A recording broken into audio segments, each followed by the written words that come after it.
Hey,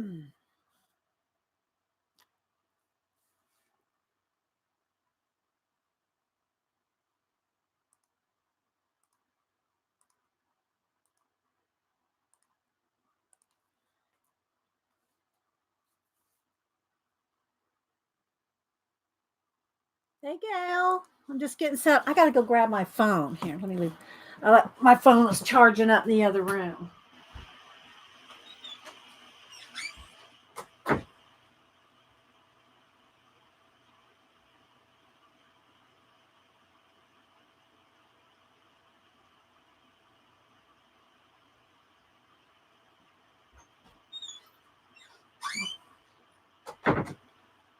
Okay, let's see here. Let's move that over here out of the way. Handy. Okay, got a little bit of glare on the shine, but that's okay. Hi, Darla. Hi, Joey. How's everybody doing? Maybe Bob can block the. There you go. He can block the glare. Can you hear me okay? Can you hear me? Hi, Julie. Happy Marvelous Monday to you, too. Oh, my goodness. Thanks, Joey. Hi, Ian. So, how's everybody doing? How was your weekend? Hello from the UK. Hi, Gaga Toots. Gaga Toots, welcome from UK. Lisa. How's everybody doing? Hope you had a good weekend. I went back up and saw Denise again, but I did go by the books. So I'm not going to show the books today. There's a bunch of mysteries and some other. I'll show those maybe Wednesday. So I did post pictures of them, though. They're on Twitter and Instagram. So hi, Joe Beth. Stars. Mom Munson. Hi, Mom Munson. How you doing? Nina. So if you're just joining us, let me say a couple of things. Or if you're watching the recording, make sure you have live chat checked at the top, not top chat, but live chat. Otherwise, you won't see all the chat. So make sure you have live chat checked. Also, make sure that you are in your little settings wheel below the video. Make sure you are at 720 or 1080p.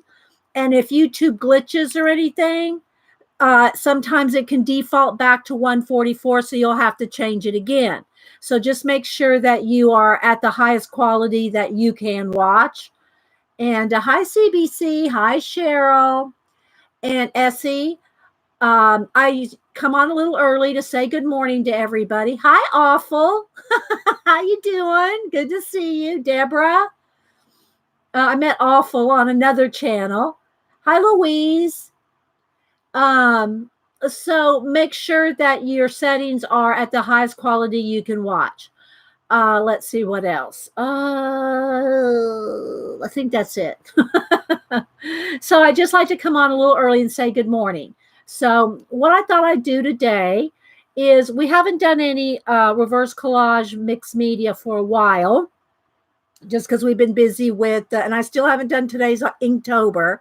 I've been working on my Inktobers, y'all. I did a little flip through last week, and I actually did 2 Inktobers on that video. So if you want to see some Inktober inking, that's on the last video. I have over like 1,000 plus videos. Most all of them are, live. Most of them are 3 hours average. So there's a lot of content. I do have 20 something playlists. So if you want to see my mixed media, collage, inking, drawing, whatever, color books, whatever, if you want to see, I do have everything broke out as much as I can. I have it broke out into playlists. So it's easy to find stuff. I know it's day 14 already, right, Julie? It's flying by. I know. Julie's doing little cat silhouettes. They're so cute, too. Hi, Tina, Cynthia, Andrea. Who else am I missing? Joey. Let's see. Louise, Sherry Bug, Anna. So, I thought that there's a lot of people doing. Beth and Colleen are, and Kathy and some others are doing some mixed media collage, reverse collage in one book. Well, not all of them, but a lot. The group of them are working out of one book called America. I don't have that book. I don't want it. I got plenty to work in. Trust me. I like working in my abandoned books. I have abandoned castles. Let me look over. Abandoned palaces, abandoned places, abandoned civilizations, abandoned sacred places. And then I have, a World War II abandoned places.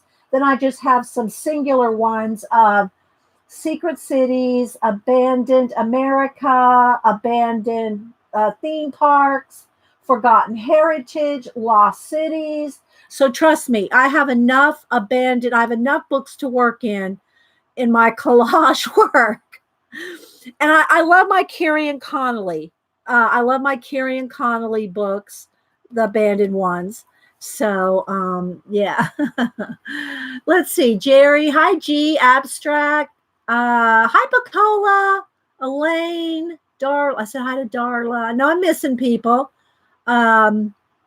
So what I thought I would do today, hi Joycey, Cynthia, what I would do today is try to show some basic reverse collage, mixed media, how I do it. Now, again, this is how I do it. I'm not saying that you can't do anything different. I'm just going to show how I do it. Some tips and how I approach the books, how I approach a page, the kinds of things that I like to put in it, the materials I use. Now, that being said, I usually, anytime I'm doing any reverse collage, and that's just what I coined the term, years ago, because you're blacking out things, you're reversing the collage before you add things to it. I want to show kind of how I do it step by step. I usually, anytime I'm doing a page, I do talk it through step by step anyway. So anytime you're watching one of my, mixed media, reverse collage, altered book, if you want to call it that, altered book. Anytime I do an altered book, I'm talking through it as I go. So you're going to hear everything I do anyway, everything I use, materials, the paint, the matte medium, the kind of varnish. I tell you everything. So, yeah. Lurking. Okay, Judy. Good to see you, Judy. Judy. Hi, Mark. Hi, Petals. Let's see. I know I'm probably missing Tez. Let's see. I said hi to Gail. Shauna. Hi, Shauna. Tindaloo. Hello, Bob Ross. Yeah. He's a little finger puppet I got him at Blick last time I went. I did a little video on that too, but yeah. He's my little finger puppet.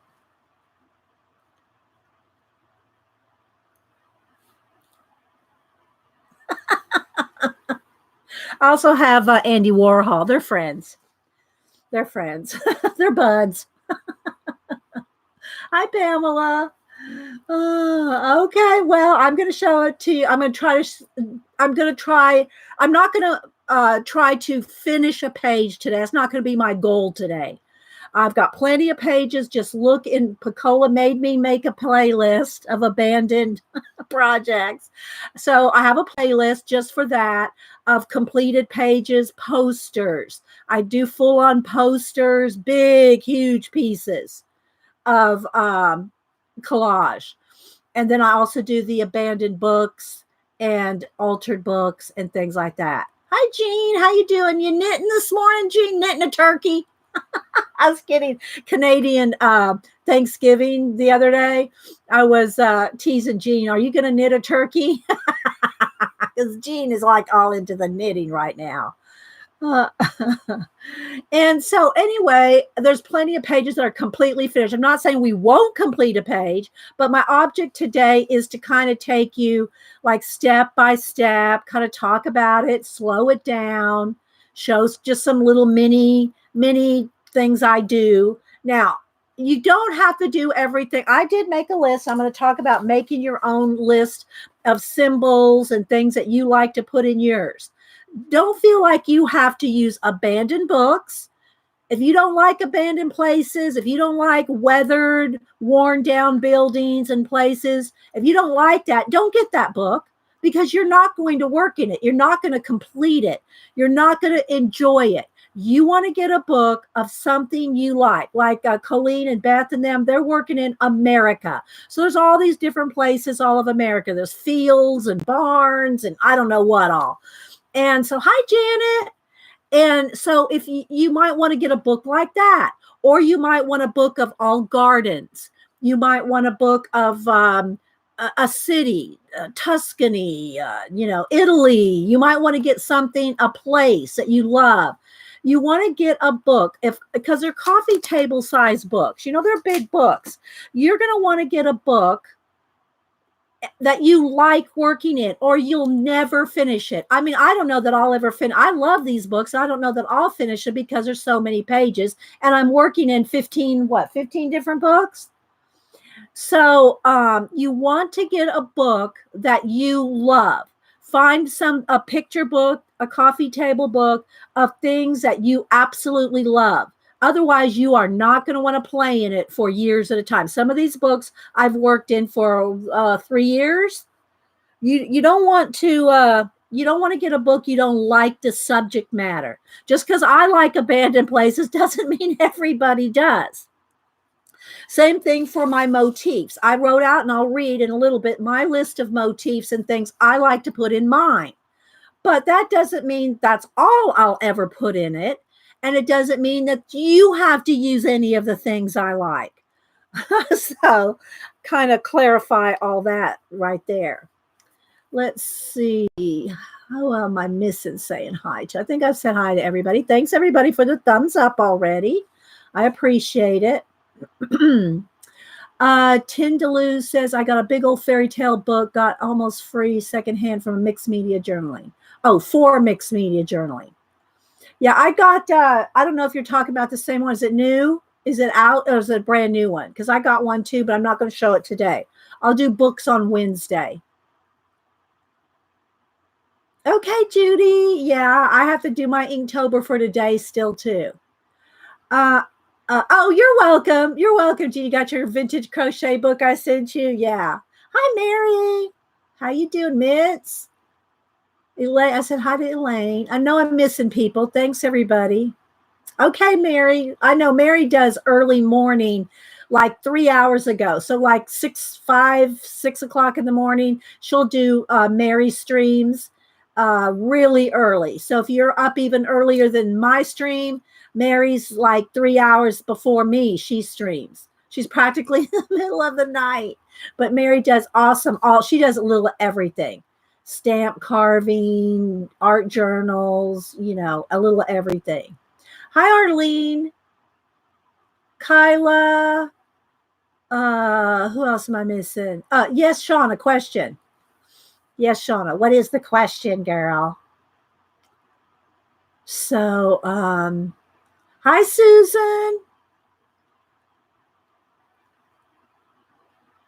Prefer anybody do love crochet, especially tons of okay. Well, I just figured because you liked knitting and yarn arts that you would like that vintage book, Jean. Whether you ever use it or not, I just figured you'd like it. Hi, Petals and Dream. Let's see. Oh, I thought you were talking to me. Jean, I thought you were talking. And that's the other thing, guys. If you talk to me, put it in caps. I won't think you're yelling at me. That just draws my attention if you're talking to me. Other than that, do not put it in caps. Jean said she accidentally did, but I thought she was talking to me. Don't put it in caps unless you are talking to me.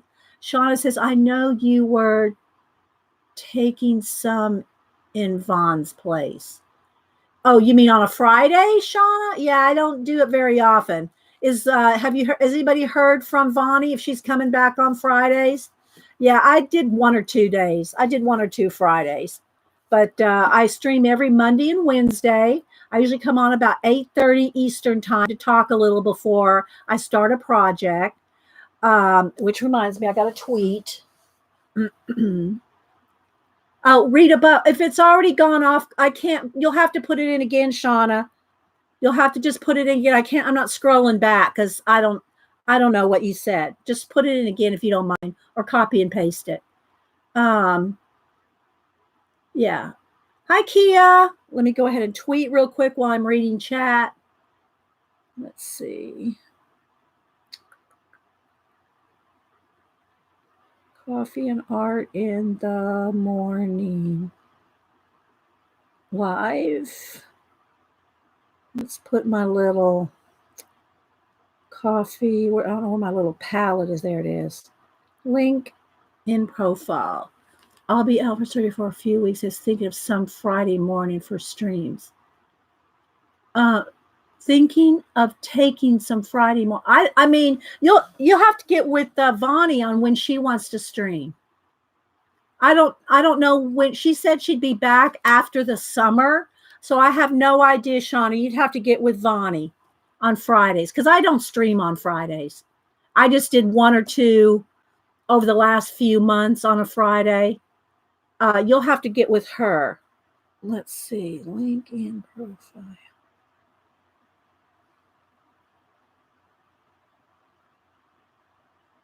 Yeah, I don't know. Let's see. Did I click on like video several times? I tried, but YouTube removes my like. Yeah, I don't know why that happens either. Tend to lose sometimes the the faves and saving, and I can't speak to any glitches in YouTube. Yeah, I'm not behind the scenes of YouTube. Let's see, Gail, something is wrong with the thumbs up thing. Okay, well, somebody else said the same thing. It's not taking thumbs up. I don't know, guys. Thumbs up it later after the video, maybe. I don't know. I have no clue. That's a YouTube issue. Hi, K Moore, Karen. Thanks for trying, though. Thanks for trying, guys, for trying to give me. I mean, I've got 49 thumbs up right now, so some of them are taking. Some are taking. I don't know why some aren't. Let's see. Karen Griffin. Hi. Who else am I missing? Oh, no, I'm liking your video even though it doesn't show. Okay. Thanks, Arlene. Thanks, guys. You want to show now? I got 54 now. So maybe y'all aren't seeing it take. Maybe it's taking and y'all aren't seeing it take. I didn't see any other ones that blick in. There probably are. I'd love to get me a Salvador Dali one of these. He's one of my favorites. I got one of these days I'll pull out all my books on Salvador Dali. I love Salvador Dali. Not so much him. I like his surrealism.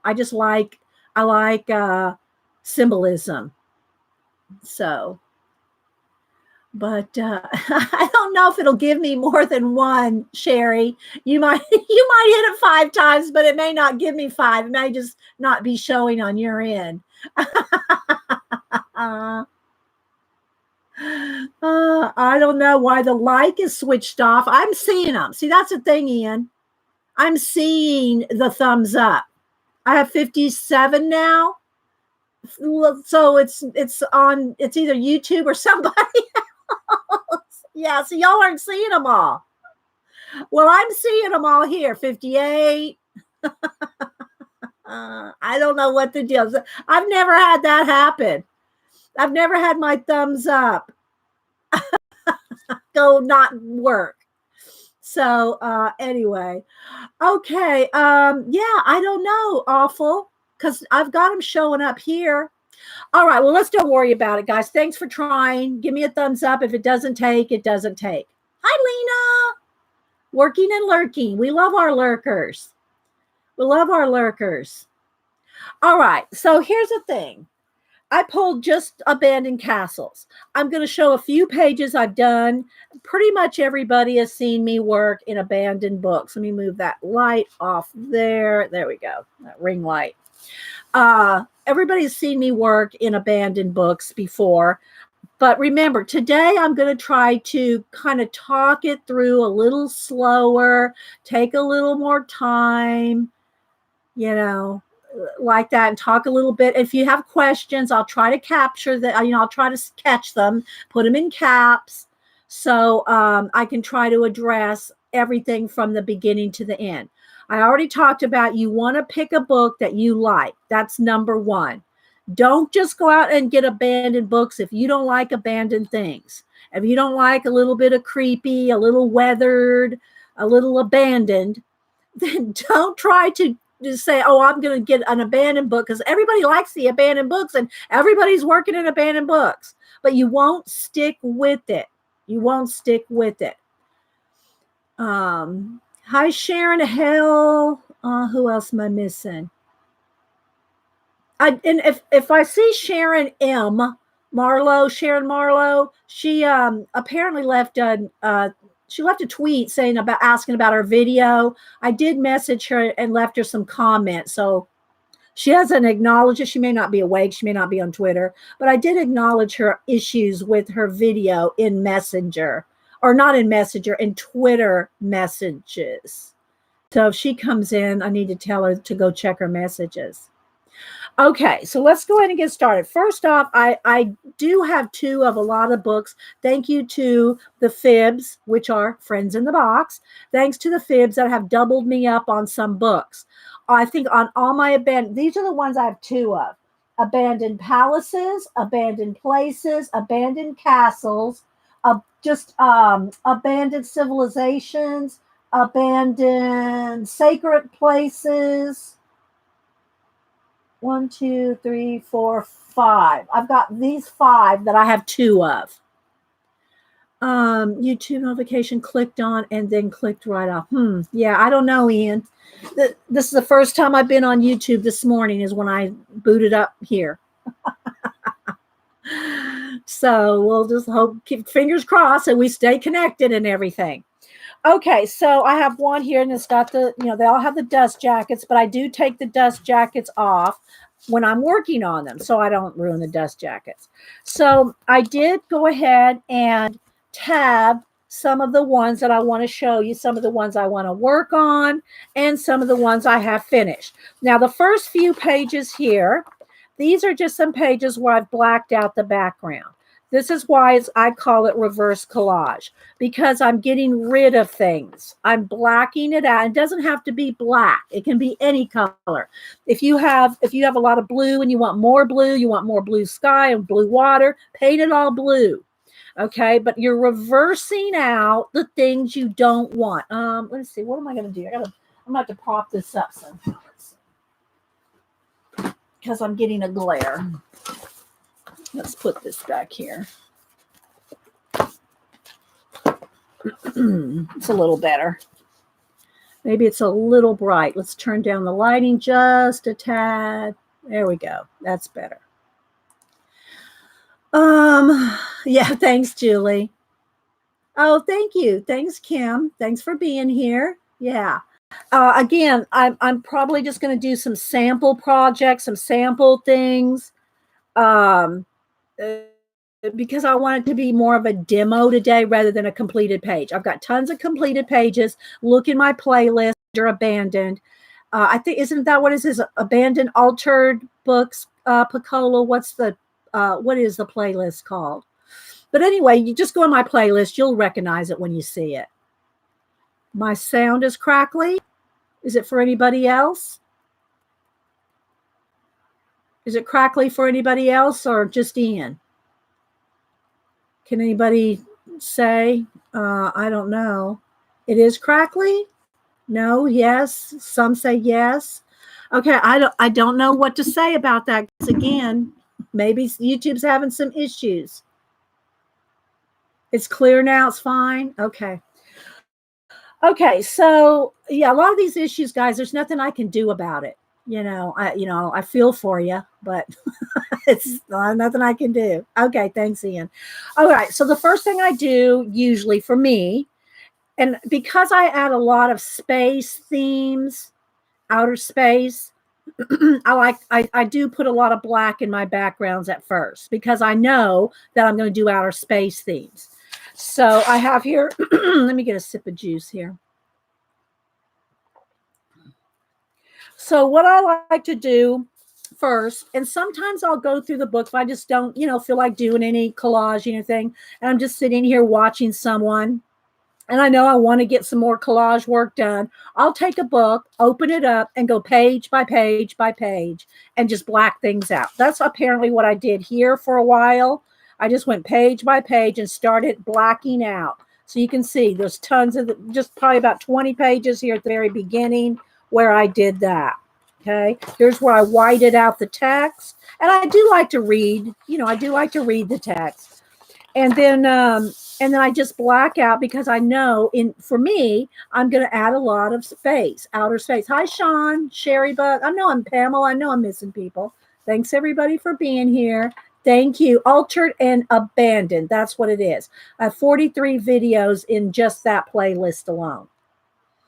So hi, Riri. Riri, I need your address, Riri. I was going to send you something. I could not find your address. Here. I probably have it somewhere, but here's my email. Email me your address, Riri, if you don't mind.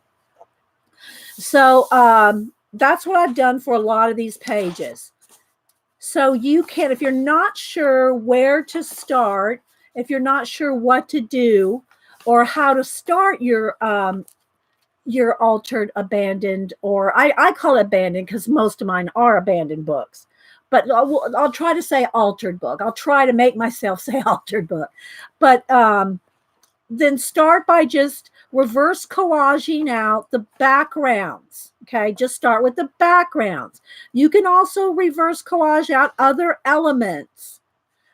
Like you can get rid of this whole foreground. You could get rid of the sky. I just put some on here just to get rid of some of the text, the white borders.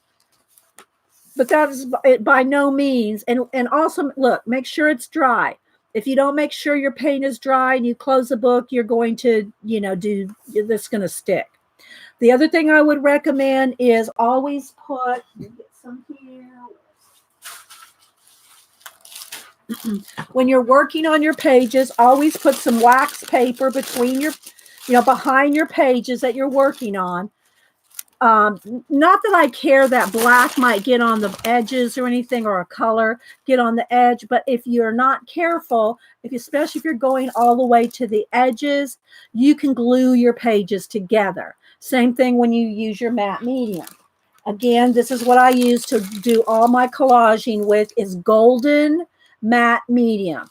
Now, when I was at Michael's the other day, I noticed they have a new jar. This is what it looks like now. So either one of these is the same product. It's golden matte medium. It's not gel. It's not heavy. It's not, I don't even know, there's all different kinds. It's just called matte medium. Okay. It's very liquidy. It's not thick.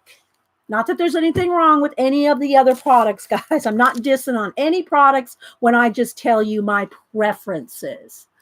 But, well, I kind of will diss them. I would not recommend in a book using Mod Podge. It can stay sticky and stick your pages together. I know there's products and things you can do. You can wax, you can baby powder, you can do all kinds of things to make it not stick. But if you just use golden matte medium, they're not going to stick. So, yes, it's a glue and it's an acrylic medium. It's like what's in acrylic paint without the paint. Okay, and thinner, because there's a thicker kind too. It's a gel. Okay, I just like the watery kind. It's watery. Okay, and it's my glue. This is the glue I use. However, if after I've done a piece and I see, oh, I need a little this or that here or there, if I just want to stick something down, might just stick it down with some tacky glue. Okay. But the thing about the matte medium is not only does it glue it down, it seals. It seals your page in. Okay. And it's matte. In other words, it's not shiny. Okay. After I'm done with everything, and I don't know if I have a varnish page in here. I thought I had one. Let's see here. Okay, so here's a page that's finished and varnished. Let me find how it looked before. Let me show you what it looked like before. This is what the page looked before I did anything to it. That is what I use. Oh, you bought the gel. Okay, yeah. The gel is very thick. The gel is good for more dimensional things and thicker papers and stuff like that. But if you're just doing an all over page, and I put the matte medium over everything, by the time I'm done gluing everything down and I'm brushing on the matte medium, the whole page is really covered with matte medium. One of the benefits of that is when you go to use acrylic paint. And the acrylic paint I use is just craft paint. It's a non-shiny, non-gloss, matte craft paint. It's not glossy, it's not shiny, it's not metallic. Although you can use some metallics, but you're not going to get pencil to work over that. So if you're like me and you like to do mixed media, multimedia on your page, you like to glue, you like to paint, you like a pencil, you like to do all different kinds of things. No, you don't have to varnish your pages, but I eventually will have all the pages in all my books. When the book is finished, I will varnish, and I'll show you the varnish I use in just a minute. I like the way it looks. So anyway, I got Jean's going to tell me, Dee Dee, you got your teacher voice on. So I'm trying to, in my head, be very thorough and very methodical. So I know I probably sound that way, step by step, inch by inch. What's that? I'll go to the movies. Anyway, so I like Americana craft paint. They're about $1. Jean's laughing at me. They're about $1 a bottle, and they go on sale all the time for 30% off. You can get them from 75 cents to $1.25. And I have tons of colors, because I use them a lot. And I also use these for other projects too. The craft paint, rather than, let's say, artist gray golden tube paints or something like that, they have a sheen to them. They have a sheen to them, and your color pencil won't work on them. Now, I can't say never, so you can do all kinds of things to try to make it work. Don't email me, so I've done it and it works. Okay. Just saying. Oh, thank you, Tez. And so there's Americana has a satin paint, they have a gloss paint, they have metallic paint, and then this one, it doesn't say matte on it. It doesn't say shiny, glossy, satin or anything else, whereas those other ones do say that. Okay. So it's just plain old Americana. Now, again, there's other craft paints you could get to. Just make sure they're not glossy or shiny. Okay. So here is one that I have varnished. I've completed and varnished. So this is what it looks like when we started. Okay. And this is what it looked like when I finish it, minus the Post-it note. I see the shine. The other thing about having the gloss varnish on it, it makes the whole thing all cohesive. So there's not like if you used a little of this or a little of that, some places might be shiny because the books are shiny. The books are shiny paper, right? They're shiny paper. And I'm using matte medium, which is flat. So after you get everything said and done, if you varnish it, the whole page just looks so cohesive. It just looks so pretty. Okay. All right. So there we go. So this is what I went from this to this. Okay. Okay. So there's just one example of a varnished one. The varnish I use, and you don't necessarily have to use this exact brand, but you want a water-based gloss varnish. This is the Delta Ceram Coat gloss interior exterior varnish. And you don't need a lot. You don't need a lot. How I put it on is I'll put maybe a $50 size on each page. I will take and spritz it maybe twice with some water, just pss, pss, pss, pss, you know, like that. And then I use a foam brush. I thought I had one right here, but I'm not seeing. Let me grab one. I use a foam brush if I can find one. I know y'all know what I'm talking about. I can't find one right handy. Well, anyway, y'all know what a sponge brush is. Use those sponge, those, you get them for 5 cents. I mean, they're literally, they're supposed to be disposable, but I rinse them out and reuse them. But they're they're black square sponge on a stick, foam sponge brushes. Now, the reason that I like to do that is because it doesn't leave brush marks. If you tried to put your varnish on with a brush, you're going to leave brush marks. But if you put it on with the foam, it won't. And this is the same varnish that I use on my art cards, my collage, little mini collage cards, except usually when I do varnish on the small cards, I put a little dollop on it and I just smear it with my finger because they're small and I can just do that real quick. But if you're doing full on double page spreads, you want to use a foam brush so you don't leave brush marks. Okay, so there's that. Let's see. Okay, so let me quickly kind of go through that. Let's go through and I'll show you a few pages that I've done and or in process. Like this is one that's in process, and I did mark them all so I'd be ready to flip through them, just so you can kind of get an idea. So this is what it started as. And then this is where I've taken this one so far. Now this one is not complete, but I have a story behind this one. All right, so let's see. Let's go to the next one. Okay, so this one started as 2 different pictures, 2 different photographs. Okay. Yes, that's the same varnish I used on my pumpkin. Fancy. Yeah, it's the same one I used on my pumpkin. So this one started out as a double page spread, or not a double page spread, 2 pictures on the 2 pages. And to make it cohesive, you have to find a way to paint them together. You're going to have to make the colors work together. You got to get rid of the background and make it cohesive together. So this is the way I did that. This page. So we went from this. Hi, Nancy. To this. Okay, see the castle here and the castle here. And how I made it work together is I painted in clouds and carried the clouds over to that side. See, plus all the space down here, painted out the black down here. Because I like to add, that's one of my motifs is space. And I'll read you my list here in a minute. Okay.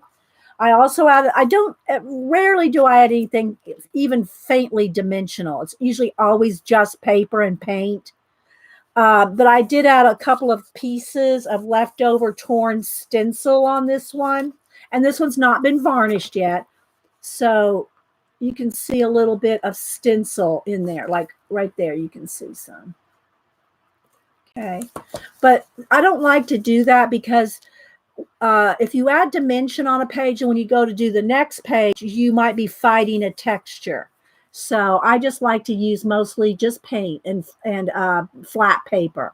Let's see the comparison. Yeah, I do too. I love having the double books, Jean, so that I can show the before and after. It makes it more understandable of where the page went.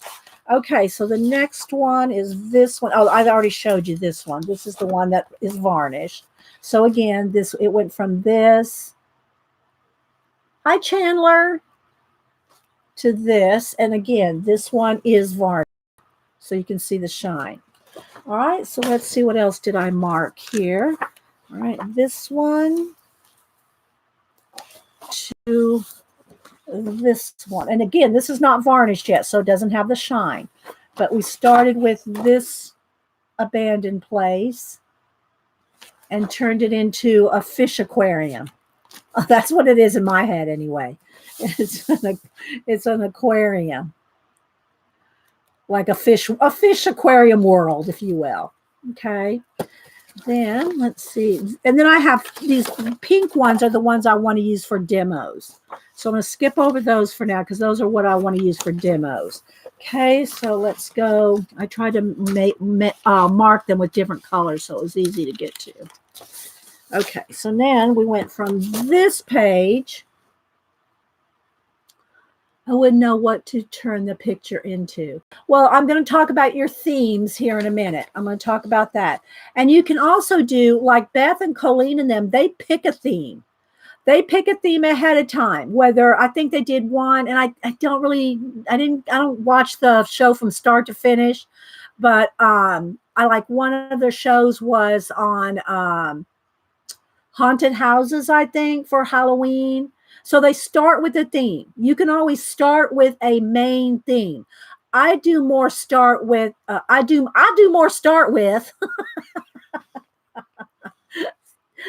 symbols and motifs rather than an individual theme. Although that's a great way to do it.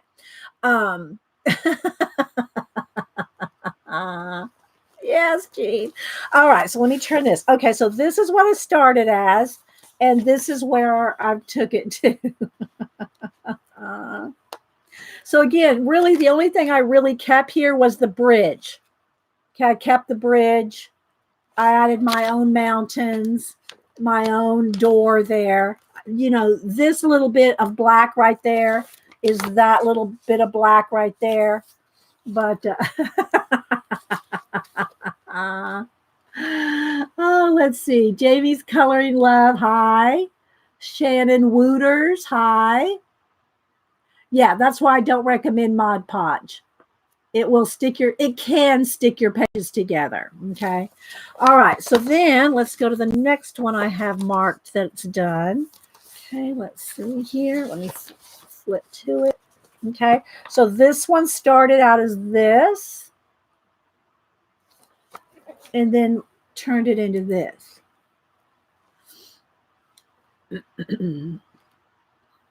Okay. So there's, and you can use the colors. Like I said, you don't have to put everything black. I like it because I do a lot of space. And because I like outer space, you know, I start with a lot of black. Plus, it is easier just to get rid of that with black. But look, in this case, I match the colors. So this is another good way for you to practice your color blending, matching. And if you're afraid to do it I've shown it, I'm not going to do it right now because I don't want to get off track, but magazine journals. In your magazine journals is a great way to practice matching your colors. This is all paint, okay? This is paint blended in to try to match the colors in the piece, right? Thanks, Shannon. All right, so there we go. There's that one. I don't have this book probably has the fewest completed pages of any. But I've done lots of flip throughs of the other ones. So if you want to see like a flip of all my books, there's video flips of those. So I don't need to do it every time I show this, but okay, so here's a start on this. Now this next one I'm going to show is not finished. I'm going to show you it in process piece here. So this is what we started with. And this is where I'm heading. I'm going to do a circus theme on this one. So that's just a start there. So from this to this. Okay, let's see. The next one that I have. Okay, this one's another in progress. This is in the back. This is another in progress one. So this is what it started out as, which I love this just as it is. Did you ever look at some of your color matching and say, dang, I'm good? I don't really say it like that. I say, oh, that one turned out good. Those colors really turned out good. I don't really say I'm good. I think of it more as that process worked well. Do you know what I'm saying? A lot. And here's another thing. Oh, let me show you this one real quick. So there we go. So I've just started on this one. So you see, I've just painted out the snow in the sky with a wash so that the trees still show through. So that's just a wash on those. Okay. Let's see, where was I going with that? I don't remember. I had a thought, and then I got sidetracked just by showing a picture. So I'm more okay. So this is what I was going to say. So, I always talk about how inspiration, 90% or 99% of inspiration is in your butt. It's when you sit down and do it, and you learn just by doing. But you can't wait for, I feel like painting. You got to just sit down, because inspiration is in the starting. Like I said, if I just want to say, I need to do some collaging today, I need work in my book, not quite sure what I want to do, I'll get out my black paint and start blacking out, like you saw in the beginning here. Just start blacking out pages, reverse collaging out some pages if I don't know what I want to do. The other thing too about that, oh gosh, it was right on the tip of my tongue. Sorry guys, it's kind of like a rabbit trail that I wasn't thinking about going there. Is when you don't think you have inspiration, you don't know what to do. Let's just say, because I've worked in creative fields before. I've worked in, designing cross stitch. I worked for years. My main career, if you would, was visual merchandising, where you decorate. Now they don't do the decorating of the stores so much like they used to, but we used to decorate stores up like a Macy's window. I mean, and you had to do that whether you felt like it or not. So when you don't feel like being creative, and you have to because you're getting paid to be creative, you got to do it anyway. That's when you fall back on your skills. Okay. You may not know what to draw. Like, let's just say Inktober. I may have to decide, well, what monster do I want to draw for my Inktober today? Well, I may not feel like doing an Inktober. But what I'll do is I'll get out my ballpoint pen, because I'm doing everything in ballpoint pen and, painting ink. And I'll get it out, and I fall back on my skills. So I know how a ballpoint pen works. I know how to sketch lightly. I know how to, balance out something on a page. So once you have some skills in an area, and that's regardless of whatever it is you're learning or teaching yourself or taking classes for, you can fall back on your skills. When you don't know what to do, how to do, don't feel like it. And again, I always qualify this by saying, you got the flu, don't email me. So, well, I had the flu and I couldn't think of a thing. Well, come on. I've actually had people say that to me. So, just generally speaking here. Okay, so anyway, fall back on the skills that you have developed over whatever it is that you do. So you may not feel like decorating a store that day, but this department needs this color theme, it needs this direction. You got to do sunshine in the summer. Well, you got a theme there, right? So then you start either writing out, if you have a Society of Idea Collector notebook, then you've got hundreds of ideas just from our show over the last 9 years. Oh my goodness. So anyway, that's just my little thought on, well, I just don't feel like it today. Well, then you probably never want to have a creative job, because you got to do it whether you feel like it or not. You know, when I worked for the cross stitch company, let me see if I can grab those books. Here. When I worked for the cross stitch company, and our boss said, okay, we're going to do, we want to, whoops, sorry guys, we're going to do endangered species. I want to, and how we did it back then, none of it was done on computer. It was all done by hand. Hey, Hubster. And by the way, Hubster's off today because they gave him Columbus Day off. Hey, what's up? Well, I just want to come on, go get my oil change. Okay. Oh, you are? Okay. Yeah, in my car wash. Okay. I run by Publix and get her. Oh, okay. All right. Yeah, it's not going to rain today, so we can grill out. Beautiful. Yeah, it is beautiful out, isn't it? I haven't been outside yet. Yeah. So what you working on? Well, I'm showing them how I do my oh yeah. Yeah, how I do my reverse collage. And I'm talking right now, I'm talking about, everyone says hi. They're saying, hi, Hubster. Hey, I mean, hey. Hey, babes. I'm talking about how if you don't feel like being inspired, you don't feel like being creative, how if you work for a company where you have to produce creative no matter what, how to do that. So okay, well, that should be a good reference. Yeah, it's a good reference. Thanks, honey. And everybody said good morning. Good morning, ladies, and I'll see you. Okay. All right, honey. All right. So when I worked for the cross stitch company, this was back in the 80s. So my boss said, we're going to do a book on endangered species. Okay. So we could do, we did here's where I was heading. We did everything by hand. We sketched with color pencils, Prismacolor. We sketched with Prismacolor pencils on huge rollouts of graph paper. Then those graph paper was turned in. We had to do all the little X's and O's. None of that was computerized when we did it. We had our Kohinoor technical pens, and we did every little X, O, little, the little symbols in cross stitch, which I'm going to show you a book here in a minute.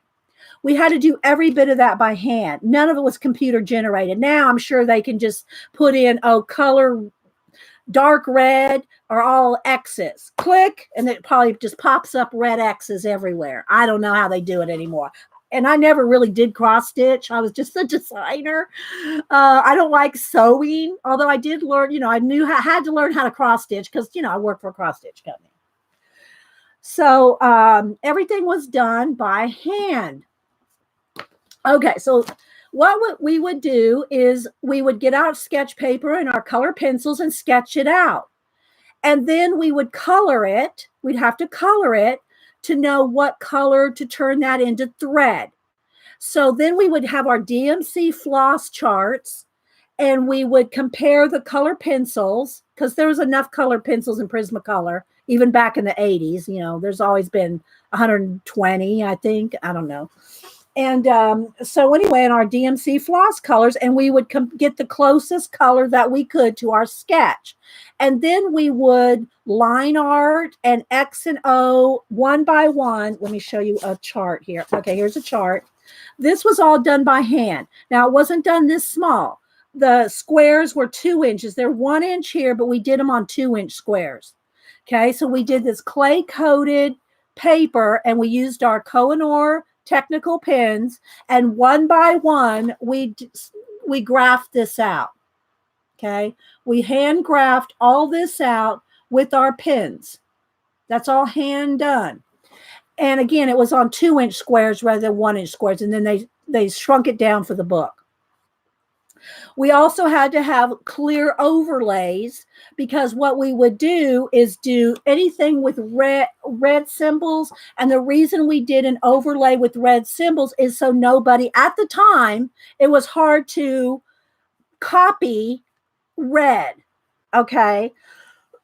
Like you couldn't just go on the copy machine and it would pick up all that red. If you had a black and white copier, it would not pick up red. It would just be like, it would just all fade anyway. So we use red as a protection from the designs being just copied, right?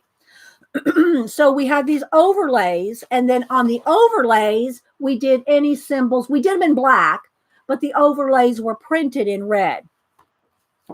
And so anyway, we would go to work, and if our boss said we're going to do a book on endangered species today, you didn't sit back and go, man, I'm just not creative today. I don't feel like it. I'm just not in the mood. I'm not in the mood to draw today. You didn't do that. You picked up your pencil and you started sketching. So anyway, this book right here, this one are all my original artworks by Dee Dee Willingham. And this particular book in 1988 won the best cross-stitch book of the year in the industry. So, this one was really, I was really proud of this. Now here, what you're seeing here is the actual cross stitch. You're seeing this is all thread. So they took my designs and they turned them into cross stitch with threads, right? You have this book button. So to look at it here, you'll have to realize this is all in thread now. They would hire people to actually do the cross stitching itself. We didn't do the cross stitching. Me and the other couple of designers and the owner, we did the designing and then had other people hired out to do the cross stitching. But anyway, so yeah, this book I was really proud of. And here's just one more. I have other ones too. This one was from 87. And this one is mine and I think mine and the owner's designs. There's two of us that designed this one. And again, this is all the finished cross stitch pieces. But my point to say this is, you don't go to work and say, I'm just not creative today. Your boss will go, okay, well, there's the door. See ya. We're going to get somebody that is. You just can't do that. So if you tell yourself that with any project, it's not, of course, like I said, you got a flu, that's different. You got a broken arm. Don't email me. So you sit down and you start doing something, sketching, doodling, listing, writing out your ideas. Just even if you write out your ideas, and this is what I say too, a lot of people who have the ideas in their head, and I am the same way. There are some things that I wish I could do digitally because I can imagine certain things that I could do in these worlds that I know can only be done digitally. But I haven't taken the time because something else would have to be set aside, like streaming, would have to be set aside to learn the digi part. Now, that being said, I do mess around on my iPad and do a little Procreate and a little something. But I would really like to learn digi well. And I think my family's going to get me a new iPad Pro, not an iPad Pro, yeah, Pro. I don't know, whatever it is, where I got the pencil, the not just a stylus with the rounded tip like I have now, but actually be able to do some good art on the iPad. I think they're going to get me one for Christmas, so I will make the effort to learn, more Adobe Photoshop and different whatever it is programs, like Procreate, to learn digi better. So what I'm saying is if you can't do everything technically, or you're not skilled, let's say you have a vision for this giant mural. I used to do murals all the time for hire. You have an idea for a giant mural, but you don't have the skill to do it. Let's just say, well, I don't know how to make something really big, but I have this great idea for a mural. And this just came to, my head. It could be anything. Then what you do is you write it down. You describe it as best you can. That's why I'm so big on the Society of Idea Collector notebook. Whether it's a notebook, a 3-ring, a traveler's, a composition book, whatever it is, Post-it notes, whatever it is that you collect your ideas in. It doesn't matter. The thing is to write it down. So if you have an idea for a t-shirt design, if you have an idea for a collage, if you have an idea for a color combination in a color book, and you don't even have color pencils with you. When I go sketch at the museum, I don't take I don't take all my color pencils. I take a pen, a pencil, and a sketchbook, and I write down, because there's something about writing down the color. Like you could write, like if you see something in a painting you like and you say, oh my gosh, I love this color combination. Try to describe it. A rusty red with flecks of gray, and Payne's gray with flecks of, try to write it down, try to describe it in words, because that is really an invaluable, I can't say how invaluable that really is, to train yourself, because what you're really doing is you're training yourself to see. You're training yourself to see when you describe something you see in words. Okay? Yes, exactly, Mary. Verbalize. You verbalize what you imagine. So even if you don't have any paints with you at the time, or you're just sitting here and you're staring at this. Here, let's go back to this page here. You're staring at this page here and you go, oh, what could I do with this page? What could I do with this? And I'm thinking to myself, I see little hints of yellow ochre already in there, little hints of yellow ochre. I think this whole sky would be great if it was yellow ochre, but I don't want to lose those trees. Now, see, imagine that if you're just looking at this and you're not going to be able to do it right then. If you're not going to be able to work on your project right then you need to write this stuff down that I'm saying, you see. So there's yellow ochre there. I really want that yellow background sky, but if I paint that, because acrylic paint is so opaque, I'm going to lose those trees. Well, let's just see. Let's water down the acrylic paint. So what I would do is write down a note. Yellow ochre wash, which for me, that, so it's watered down acrylic paint. So that's what I did. Watered down acrylic paint. Same thing for the bottom down here. Go, oh man, I love this snow, but it's a little busy. I want to get rid of a lot of this. And look at this nice Payne's gray color in these buildings. What if that was completely grayed out? Well, that's what I did. So there's a start, you see? And so if you can't get to the actual project right away, or you're in a museum or a bookstore, I mean, and granted, I kind of do take a lot of pictures and write less now that I have a phone that's so easy, and our museum encourages you taking pictures and sharing them because they want people to come to the museum.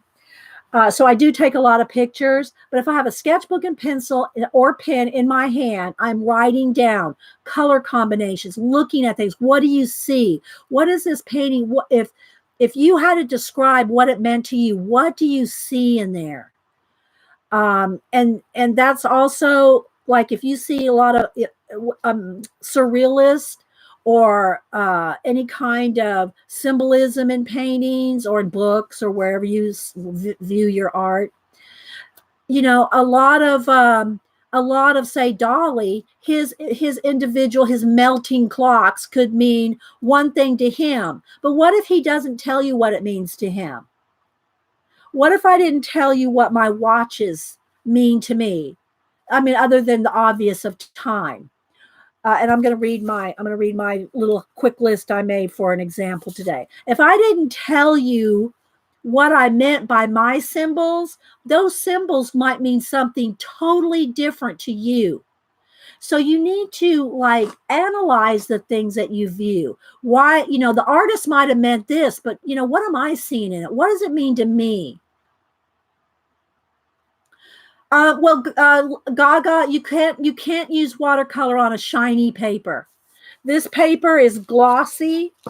Watercolor is just going to roll right off of that, unless you put a gesso, clear gesso or something down.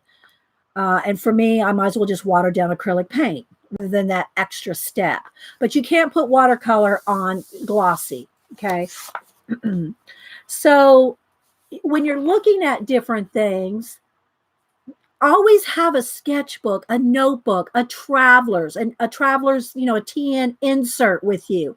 Yeah, or if you can't do any of that, keep a little, keep this in your wallet, your car, your purse, your backpack with a pencil. I'll show this one more time here.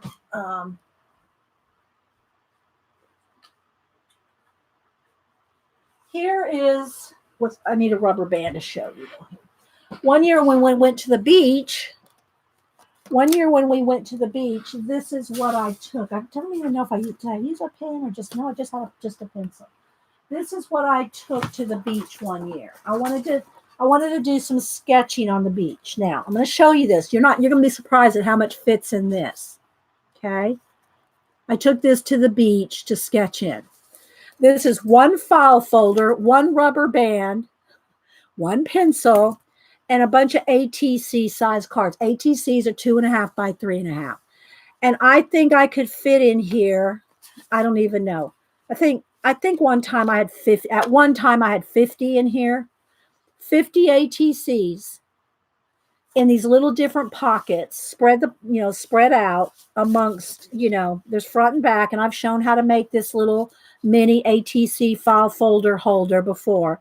And you could put like 5 or 10 in each one. I've taken some out because I've used this for other projects.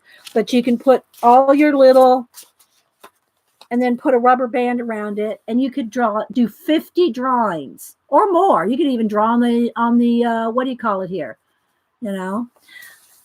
So what I did is I did little sketches. Maybe I did have a pen because that's a pen drawing there. So maybe I had a pencil and a pen. So I just drew little sketches on these little cards on the beach. My flip-flops, little shells, little birds, little crab. And so even just sitting on the beach with a pen or a pencil and this, see? And of course I could also write down ideas in words if I wanted to. Okay. All right. I'm still watching chat, but I'm not seeing any questions. So I'm just, the reason I said it, yeah, in front and back, you'd have 100, right, Julie? So you had 50 cards, you could do 100. My point is this takes up no room, and you have a little mini sketchbook with you at all times. Okay. All right. I'm trying to be very methodical in everything I'm telling you guys. All right. So I did pick out a couple pages to work on just to show you some examples. Okay. So neither one of these have been worked on because, these are my sample pages. Let's see if I set that down, am I going to get too much of a glare? I think it's okay. It's a little bit of a glare, but not too bad. All right, let me look around. All right, now here's where I'm going to read you off some of my favorite motifs, symbols, and things. Now, this is by no means all of them. If you've seen my Society Idea Collector 3-ring binders, and I mean thick binders of ideas, lists, notes, thoughts, anything. This is just, I just did a quick one and my most obvious ones. Okay. All right. Hi, Robin. All right. So when I'm doing my mixed media collage, these are the symbols that I use the most. But if I decide like that one, and I can't remember which book it's in right now, but I did that circus theme one. I know this has a circus piece in it, but it's not the one I'm thinking of. As I'm working on something and planning out, thinking about some of these motifs, if I'm looking through my collage fodder, which I've got bins and bins of collage fodder, if I'm going through my bins of collage fodder and I see some flowers that I'm attracted to, usually what my main, and I didn't write this down. Let me write this down. Color. Combo. Usually, if I'm going through my collage fodder, I'll see something that really strikes me, Big Ben. If I see something that really strikes me, then I will pull that collage and incorporate it into the piece because I've already picked out the piece I want to start. So I want to start on this. Then I'll go through, and from here, decide on my collage fodder. Okay. And then if I'm going along and glue, and I said, oh, I want this piece, this item, usually I will come up with a color combo. And I did write that down just now. A color combo, and that's also true in my color booking. When I'm coloring, I like to have, and again, I always have to qualify everything because people email me. I say I start with 3 colors, maybe add a couple of accent colors, and somebody will email me, but I got a flower garden. Well, I know there's exceptions. I always get that. So anyway, I always try to say, look, I start with 3 main colors, maybe a couple of, secondary colors. But if you're doing a flower garden, you need 50 colors, go for it. These are not hard, fast rules. These are generalizations. All right. So the other thing that you really want to do in a collage piece, other than composition, and I'm really not here to teach you any of this stuff, not teach it. If you really want more information on composition, contrast, and different elements that you use in designing a page, then you can research, and that's a skill you can fall back on. Okay. Those are skills that you learn that when you don't think, oh, I'm not creative. Well, then look at something big and small. I don't know. I don't know what to do with this page. Well, let's get a big watch and a small watch. Let's get and I rarely put people. I mean, I do put them in occasionally because everybody goes, oh, put a person in it, or something like that. But I rarely put in my collage mixed media, abandoned, altered book projects. I rarely put people. Sometimes I'll put an owl, I'll put a bird, I'll put a fish, but I rarely put people because my thinking is you are the person in the piece. It's you. You're the person in the piece.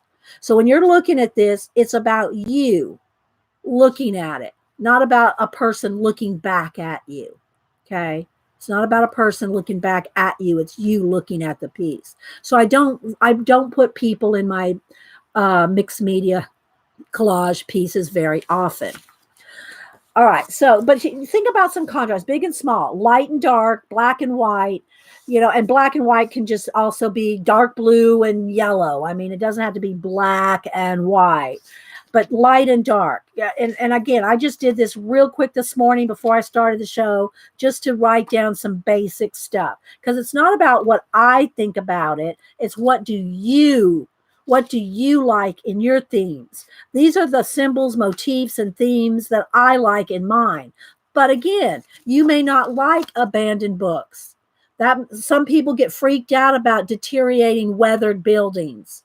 I love it, but not everybody does. So that's why I said earlier, make sure that you pick a book, gardens, travel, a city, a country, backyards, doors, which, by the way, I love doors. So I did pull out all my door that I did cut out of my door books here. So I have all these doors here because I love doors. So I'm going to read you some of my my favorite motifs, symbols, themes that I like to put in my abandoned places. Dee Dee, have you found Salvador Dali and other finger?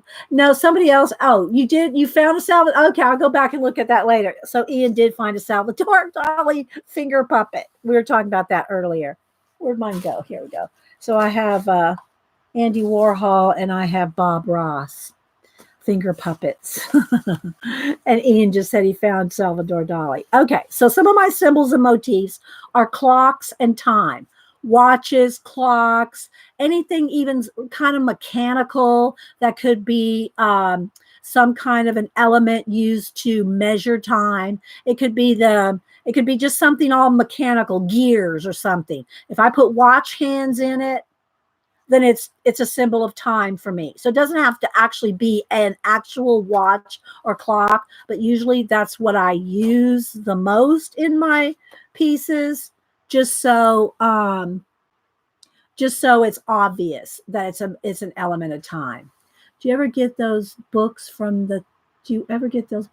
I don't, Jamie, get these. You can. Here's the thing about going to the bookstore and looking for it. I've got plenty of books. I like my abandoned, altered books.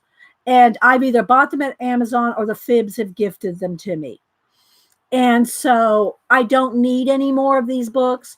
When I'm at a thrift store or a used bookstore, I will look for books that I can cut up. Now I do come across books that I won't cut up. I'll find some rare something and I'll buy it just to have the book because I'm a book collector too. I love books, but I have no qualms about cutting up a mass produced book. Okay. Something that I could get, that's just not, like for instance, I go to Books A Million. I'll tell you all this story. And this was a totally different manager than the one now. This is probably, I don't know, 8-10 years ago. And I went to Books A Million and I had an armload of books. They'll have, 20 of these stacked out, right? They'll have 20 of whatever stacked out, all the same thing. Books A Million. So I went up and I was going to buy all these books that were marked in like $3, $2, $3, $4. Hi, Shelley. So I had an armload and I went up to the counter and the old manager there, and he asked me, what are you going to do with all these books? So I'm going to cut them up. I never say this again. I've never said this again to any bookseller because I don't understand. I'm going to cut them up and use them in collage art. What? You're going to cut them up? And I said, well, let me ask you this. Where are those books going to go if you don't sell them here? Where do they go? What do you do with them? And he thought for a minute. He goes, well, yeah, you might as well go ahead and buy them and cut them up. You see what I'm saying? So, but, do I have a rare museum piece book? No, I'm not going to cut those up. Come on, people. Same thing for my calendars. Every year at Books A Million, all calendars go down to $3 the first week or so. The first week or so of February. That includes leather journals, anything that's dated. Anything that has, like the next one's going to be 2020. So when I go in February, anything that's a calendar, a date book, a journal, it's leather or just paper. They all go on sale for $3 in February. That's when I stock up on my calendars. Okay. And just FYI, guys, I don't sell any of these. These are not for sale. I've given away a lot of art cards and little postcards, art cards, ATCs, 3x4. I give a lot of them away for thank yous. And let me see if I can grab this one without knocking everything over. Let's see.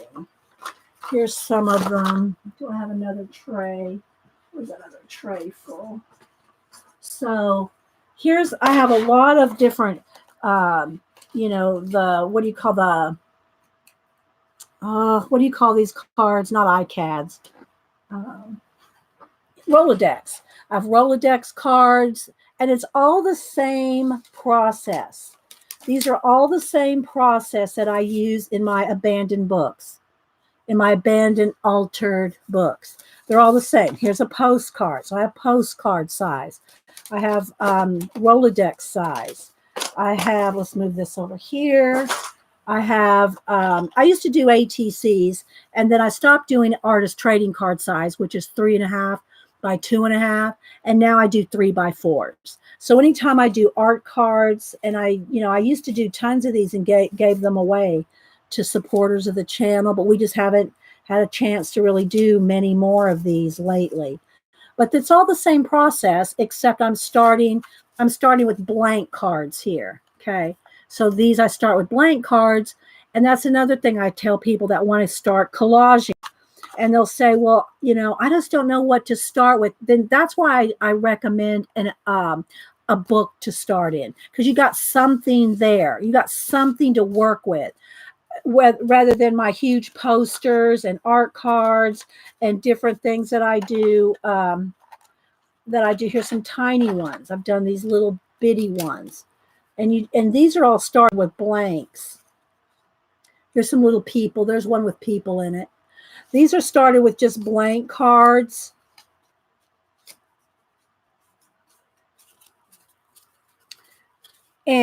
But because I've done so many collages, it's not hard for me to start with a blank. But if you're not, if you've never picked up a magazine and tried to do a collage, then it might be easier for you to start with a book. We've done, let me see if I can just pull one out here. Oh, where's one here? Okay, here's one that I did this year. So here's a poster. This started out as a blank piece of poster board. And we did this, of course, it's flashing out a little because of the size of it. So here's a big poster that we've done. I say we because I did it on camera. So you can do huge things like this down, and it's all the exact same process, the same matte medium, the same. Now this one's not been varnished yet, but it's all the same stuff, the same process. I have huge ones rolled up. Here's a couple that are rolled up. They're huge posters that are rolled up.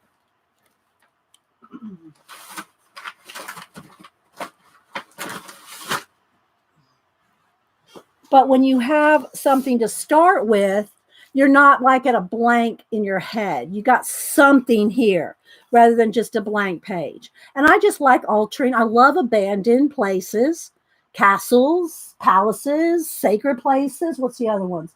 World War II. I love it. I love these worlds. I love turning these worlds into new worlds. Let's see. Tyndaloo says, I rarely tell the clerks that I buy stuff. Yeah, I don't do it anymore. I don't tell them what I'm buying them for anymore. After the shocked look on his face that time. Okay, so all right, so let's go ahead and just again. Today I am not going to. This is the This is the one that I keep for reference to the blank page. And then here's the book I work in. Now, again, I'm not really, I wasn't really planning on doing a full-on finished page day. Today is kind of like talking through different things, telling you step by step what I do in processes and stuff like that. Now, I do not want to mess up this. Let me get something else here behind here. I don't want to. Well, I probably won't get it on. I'm not gonna get crazy today. I just bought a new one of these because I messed up the other one with the pumpkin, so I don't really want to mess this one up because I just got that one. Okay. So the first thing I usually do is I always put some wax paper behind so I don't glue my pages together. Again, let me get a bigger piece. I don't know if that's going to be okay. You don't want to glue your pages together with paint or varnish or matte medium or anything. Yeah, this is just kind of like, and again, I showed at the beginning here. Here's I got about 10 pages here at the beginning where I've just kind of blacked out some of the backgrounds because I know I'm going to out of outer space. Okay. If you don't know what you're going to do, then just take it one page at a time.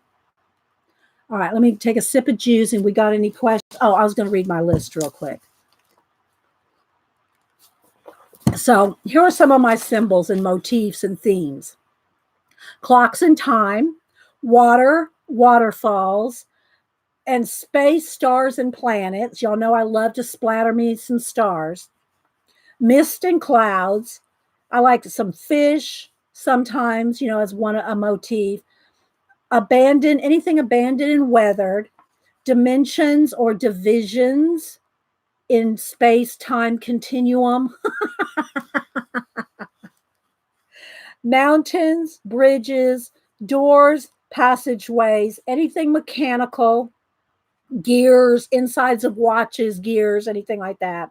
Wings and feathers, and things that have symbols, words, or numbers. The actual symbols. Like, let's see, where's that one page? Let's see, where's that one?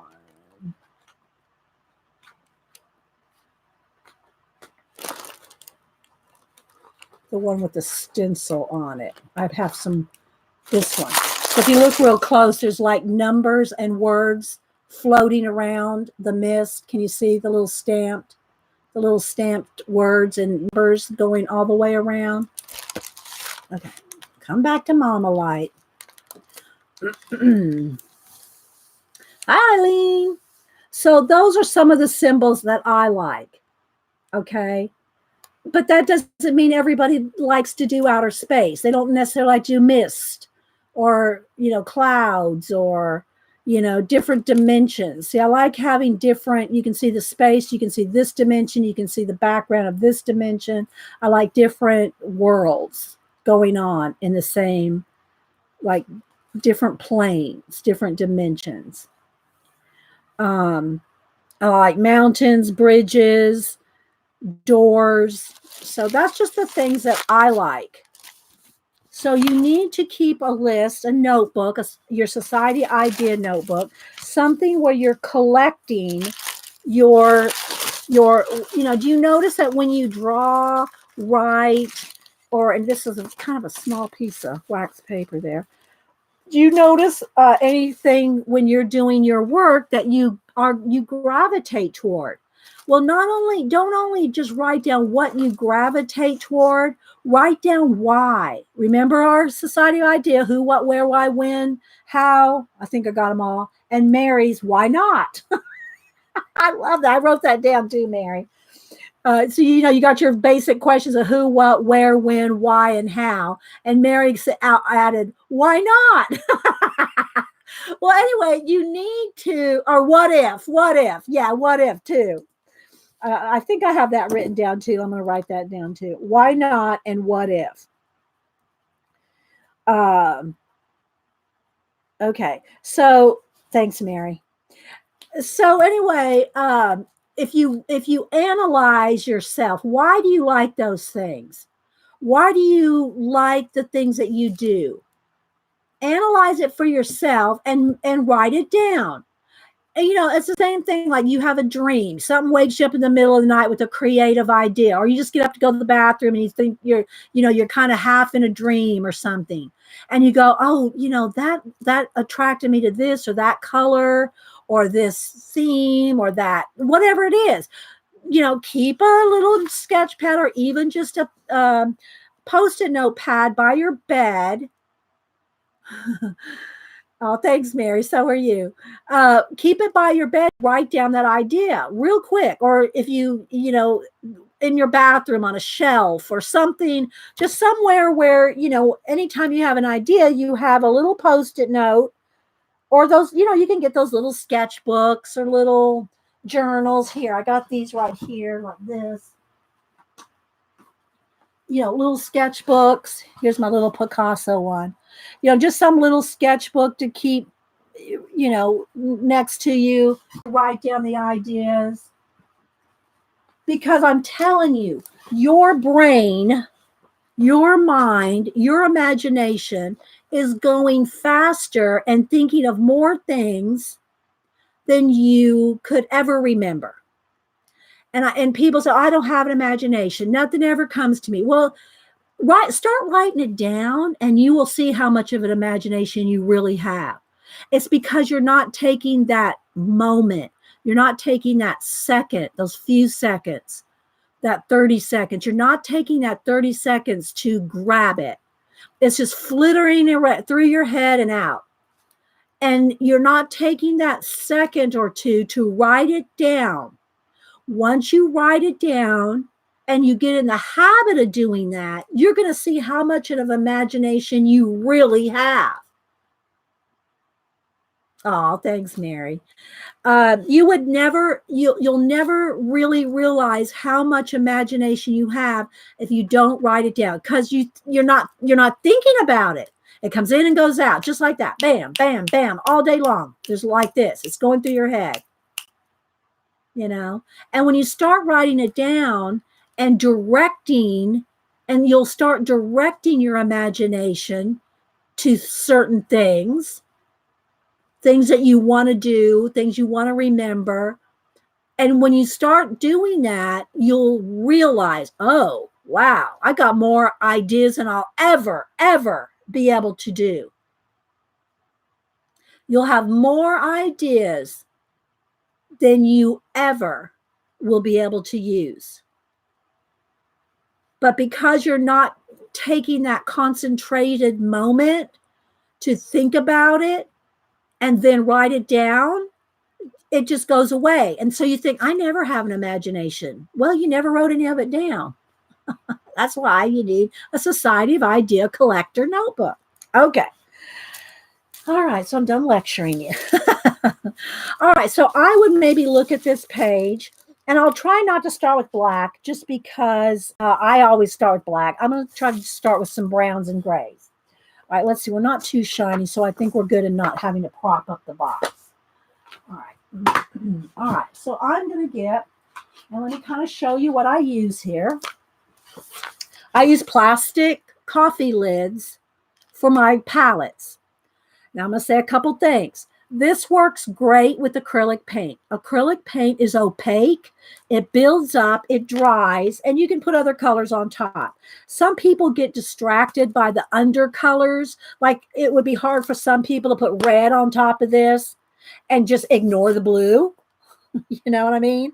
So if that's the case, you can do a couple things. These do peel up. You can clean your palettes off every time, once the paint's dry. I drink enough coffee that I've thrown away hundreds of these at a time. Hundreds. Ask Denise. So now I usually just keep a stack of about a foot high. Because you don't really need any more than that. Because you can clean them off and reuse them, right? You cannot do this. I would not recommend you doing this with anything like watercolor, because you're not going to see the color. Okay. If I put red watercolor on that, I wouldn't know it was red. For watercolor and water-based mediums, whether that's Neocolor, watercolor, gouache, anything water soluble, I would recommend a porcelain tray, or at the very least, the insides of the plastic or the, like this, it has a I don't know if it's real porcelain, but it's, it's that shiny plastic stuff and shiny metal to work on with watercolors, and it's white. The reason that is then you can see the translucent colors, the transparent colors. That being said, I use no water soluble mediums in my altered, abandoned collage books. None. Okay. It's a separate thing that I do when I use water-based markers, my watercolors, and there's a few reasons for that. One, I'm slapping on the golden matte medium. Let's just say I gessoed this so that I could. If I gessoed this or put some watercolor ground on here so that I could use watercolor on it, do the watercolor, and then I want to glue on, then I want a matte medium on a door. So then I get out my matte medium, and then you've just smeared your watercolor. I know there's ways you can fixative it, but even fixative can move and splatter and splotch watercolor. I just don't mix the two. It's just easier. If I want a translucent paint color, I water down my acrylic paint. I just water it down. Then it works just like a watercolor, but it's just watered down acrylic paint that won't move when I go to use my matte medium, or when I go to, at the end, varnish with my gloss varnish. Okay. So I keep the two mediums separate. That's not saying I never have done any mixing of the two. It's just a lot easier if you know. The same thing for the color books. Now, when I'm doing my color books, sometimes I will use watercolor and pastel. Well, no, I don't think I use pastel and watercolor. But you can, pencil and watercolor, but I'm not going to be putting on any liquid stuff. I'm not going to varnish my color book pages. I'm not going to be matte medium my color book pages. So it's like just two separate things. But if you want to try different techniques, try it on a blank page in the back or something, just to see if you're going to, if it's going to work for you. And that's the same thing for your color books. every paper is different in color books. Some papers will take watercolor, some will take, wet medium, some won't. So you always want to test, because especially different kinds of color book pages, there's 1,000 different papers. They're all different, right? Okay. All right. Now, see questions. Hi, Kenneth. Are you off today? Is today a school holiday today? All right. So I'm going to start. I'm trying to show everything that I do, one thing at a time. So my palettes for acrylic are just coffee lids. Okay. Again, I will work right on top of another. As long as this is dry, it's not going to move. I can put any color on top of this. It's not going anywhere. It's not going to mix because it's acrylic, right? The other thing that I'll use are these little, my Simply Cranberry Juice lids. These work good if you just want just some black or just some white. I like to use this. I call it my bucket of stars. So when I put white in here and water it down to splatter stars or ocean foam or, anything like that, this is just enough. It's just you don't need a lot just to splatter some stars. Those are the only two real palettes I use. It's the same thing I use for my matte medium. So you can see this is where I've had some gloss varnish. This is the one I use for the pumpkin. When I varnish the pumpkin, I put it in here because I had to, take it out to varnish. I couldn't just pour varnish on. I guess I could, but, I was trying to go around the doors and all that on the pumpkin. So I poured it in here and varnished from that. I always use, now I pulled, these are two brushes that are pretty beat up, so they'll end up in my glue water. The only brushes that I put in water and stay in water are my glue brushes. I have a little small plastic coffee can. It's not a can, it's a plastic one, and it stays full of water. And anytime I use my matte medium, I just use my matte medium, wipe off the excess off of the brushes, and throw them in water. They are only used for gluing, nothing else. They're not used for, then later on I'll clean one off and use it in paint or put it in water, nothing. They're just, they're just designated glue brushes, okay? The other thing that to me is almost two things really that are almost necessities for me: baby wipes, and I just use the Huggies natural. Don't get ones with aloe, scented, soapy. They're just called natural. There's nothing in them but just a damp baby wipe.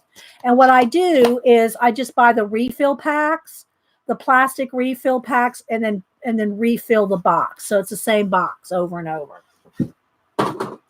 The other thing I really could not do without, and if it broke down today, I'd go sell a piece of art to buy a new one, is my heat gun.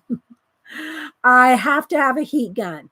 It's way too slow to wait for something to dry. Y'all seen when I'm working here, I'm drying it with a heat gun. If I just sit here and wait 30 minutes between steps, we would get absolutely nothing done on the show.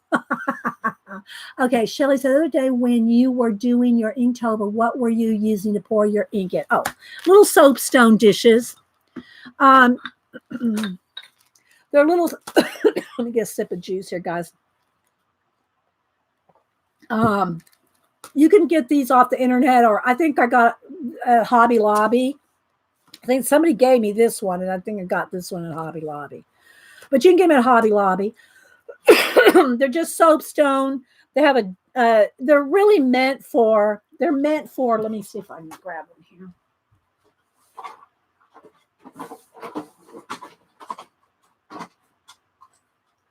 They're meant for grinding down your inks. They're meant for taking your inks and wetting them and grinding down. And it's supposed to be a meditative process to do this. I don't do it because I can just buy this. or any kind of other inks. So I don't meditate my ink. I don't meditate down my ink, but that's what it's supposed to be. Yeah, Sumi inks. Yeah, and so these were made for you to do that. You grind slowly and meditatively, like preparing yourself for calligraphy. And they come in black, they come in colors. You can get all different kinds of ink sticks, Sumi ink sticks. And then after a while, these start getting real crusty, and I'll take a thing and just get underneath of it and peel all this up. I'll peel this all up after a while. But, usually when I pour some ink on my soapstones, it just is leveled off. And so what I'll use this for is like when I'm doing my Inktober's or any kind of calligraphy, you can do it. You can do a couple things. Now, if you're going to use your calligraphy nibs, which I put this one in a feather to photograph for my Inktober intro page. I don't usually use a feather on mine. It's in the way. It's distracting, but I just did it for Inktober thing. But when you put your ink in here and I pick up the ink and I kind of go like this. I'm just kind of whichever one I'm using. I'll have the ink in here and I can just dip it. I can dip it and kind of take off the excess. Dip it, take off the excess. Same thing for if I'm using a brush. Let's see here. And which I've been doing with my Inktober's. I've been using a big pen and a brush. And sometimes it may be a little bit of my Fude Touch. Where's one of those? Here. And a brush. Okay. So this is what I'm using for my Inktober. A ballpoint pen to sketch it and get line work, thin line work. If I want a little something in between, I could always get a smaller brush too with the ink. I'll just maybe I need a little bit of squiggly, a little bit of blending between the wet ink and the ballpoint. A Fude, this is good. But otherwise, I pour my ink in here, and then I can just dip it and roll it. Dip it and roll it. Okay. So when you dip it and roll it, you're going to get a point. You're going to get a nice sharp point. Okay. The other thing too is if I'm using a angle brush, now probably here's a little smaller one. If I'm using an angle brush, if I want to do like some fur or some dry brush, the same thing. I can pick some ink up and kind of dab it off and get most of the ink off, and then I'll have a dry brush. Okay. Otherwise, I'm just, doing big blobs of, I don't say blobs, big strokes of ink. And I won't get out my Inktober right now because I don't want to get sidebarred from this. But that's what those are. Okay. All right. So now let's just say, again, the heat gun. This one's about 25 years old. I think Paula, and Terry Trouble. And hi, Terry, by the way. Where's my phone? Let's just say a quick good morning to Terry Trouble. Y'all know she's recovering from shoulder surgery, and we miss her. And so let's just say a good morning. Here, let me turn my phone up.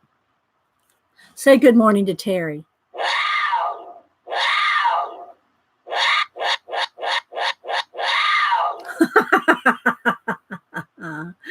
So yeah, good morning, Terry.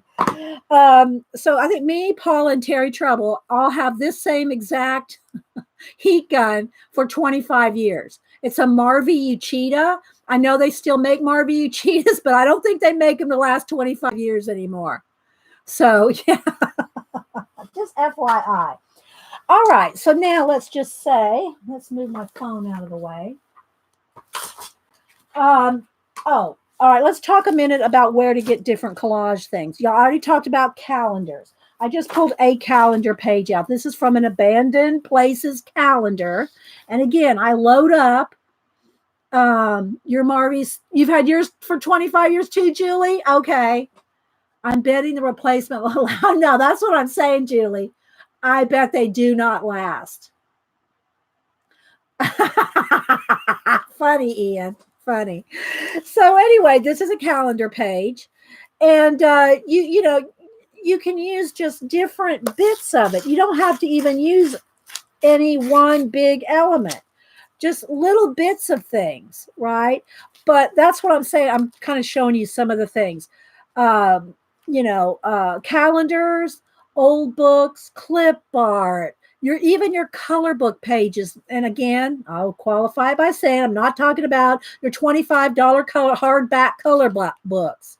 I'm talking about, the ones you can get for $3 or $4 that have all kinds of, say, animals or flowers or birds. You can color those elements like we do in the napkin journal, color different elements, cut those out and use them in your projects.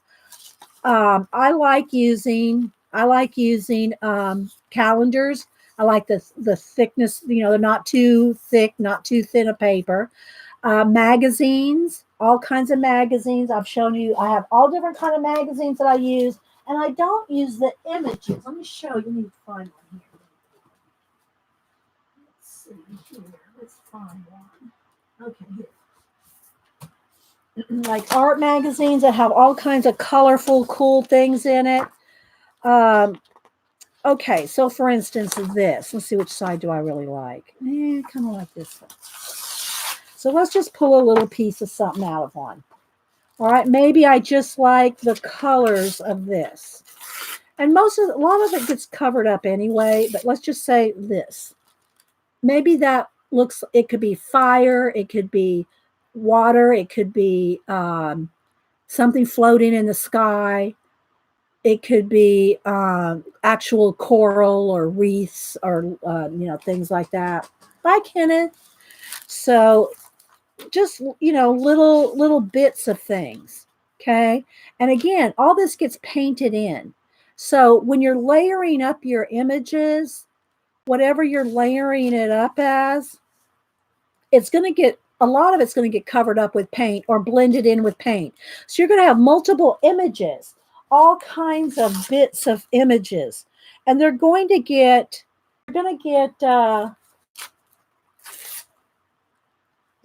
painted in. They're not going to stay. No, I don't really want that there. I might want this over here.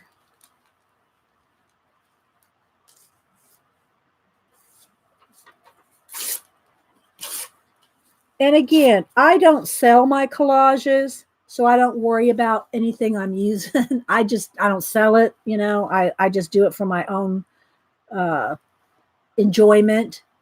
Now, I have shown y'all before that one of the things that I used to do with collage, and I don't really have the time to do this anymore, but one of the things that I used to love to do with my collage is take the finished piece of collage and turn it into a painting. And I don't know if I get my hands on them. Let me see if I can get this one sample.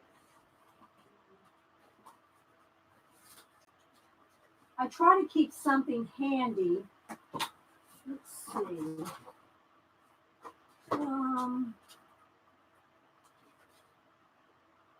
Okay, here we go. This.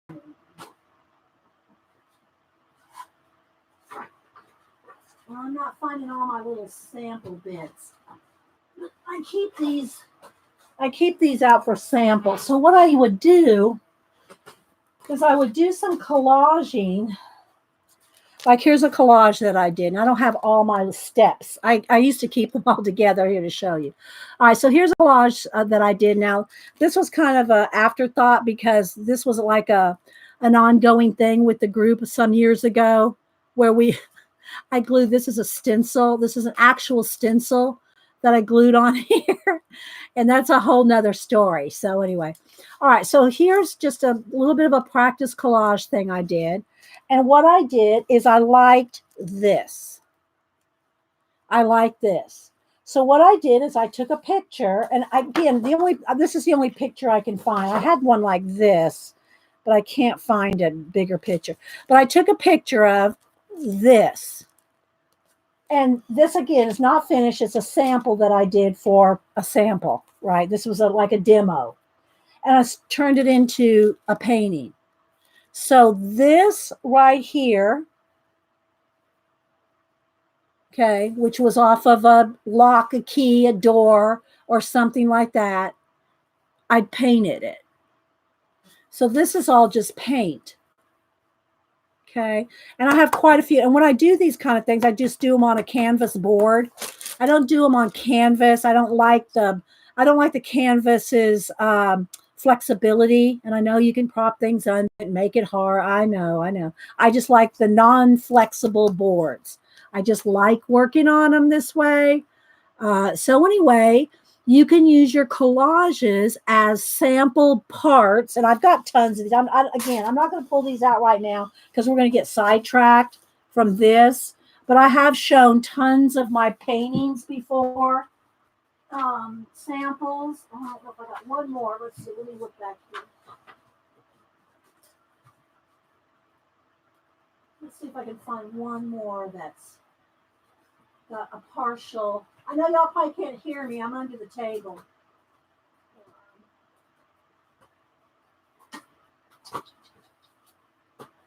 I'm trying to find one that has a picture, a sample collage with it. Okay, here's one. Well, wait, maybe this one. I don't know where the collage is for that. This one might be good. And it's funny, it's Columbus Day. This works out well. So here's a collage I did of Columbus. Okay, so here's the, that's funny. This is Columbus Day. So here's a collage I did of Columbus, right? Well, I didn't want, because Columbus, Voyager and stuff like that, I wanted a compass rose here, but this gave me the idea. So I took this idea and turned it into a painting. Again, it's on a board. So my Columbus has a compass rose behind him. And so you can kind of see. And this one is varnished. And then there's all kinds of symbolism and things up in the sky there. So I'm trying to keep the shine off. So there's my Columbus painting based on a collage I did. So it doesn't look exactly like him. It wasn't meant to look like a portrait of this, right? I wanted to do my own version. So I'm just showing you here how you can use your collages. You can use your collages as sketches, so to speak. You can use them as sketches for your paintings. Okay. There we go. And when I went up to Cam, I got to show this real quick. I went up to Cameron's this weekend, and he was getting rid of a bunch of stuff. Of course, he gave me, let's see, how many did he give me? 1, 2, 3, 4, 5, 6, 7, 8, 9, 10. He gave me about 15 or 20 of his sketchbooks. I haven't even had a chance to go through them all. He says, I just don't have room for them, Nana. He says, if you want them, you can keep. And I said, well, you know, they're yours. Anytime you want them or want them back, I'm keeping them for you, you know. So I have about 20, maybe 25 of his sketchbooks here. And that's just the ones, that's not the ones he's working in. So he's probably got about 10 that he didn't give me, which probably has the best stuff in them. I would have loved to have those 10. Anyway, so he gave me a bunch of his sketchbooks just to hold. Anyway, here's one of his paintings. He did have this. Let me see if there's a date on there. It's got something from school on there. I don't want to see. Okay, well, great. This would have been when this would have been 3 years ago, I think. Somewhere about 3 years ago. So he did this one. This one he had in his school, not a contest, but I don't want to show his school stuff down there. It's kind of, okay. Oh, sorry, guys. So this is one of Cameron's paintings. He did this one about 3 years ago. So I think it's cool. So anyway, he didn't have room for it to hang, so he gave it to me. So anyway, yeah, I got that sitting here. Got to figure out what to do with that. But I was glad to get all his sketchbooks. Okay, so now let's go back to just kind of plain here. So let's just say, and this, I'm just pulled these as an example. I really don't know that I want these colors and things, but I just wanted to show you how you can take different parts and pieces. The other thing that you can use is, like for instance, here's a deconstructed book on space, right? So I've got all kinds of nebulas now. Mostly I draw this stuff myself.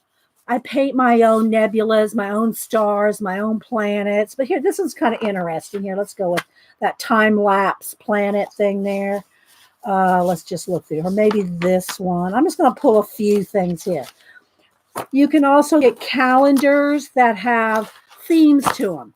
They're about this size or maybe a little smaller. Calendars that are all on birds, all on shoes, they're all on flowers. So you can get calendars that are all on one theme. So there's that option. The other thing are like this one is one of my favorite watch magazines. Okay, so it's got thousands of watches in here, and you can see I've cut out. Look, see, I just tear them out as I need them. Other things are like this wrapping paper that we got off of Amazon. A few of us got some of these. Oh, let's not show any addresses. Let's get rid of that. Some wrapping paper. These are botanicals. This one is sea creatures. Maybe I'll pull this out just because. So different things like that. And it's just these are all kind of stuck in here because I've been using them. So these are wrapping papers. Here's bugs. There's just all kinds of things like that. Let's see, what else? Of course, like I said, the 12 by 12 calendars, the books like this. These were the book of doors that Colleen made us buy. Enabled.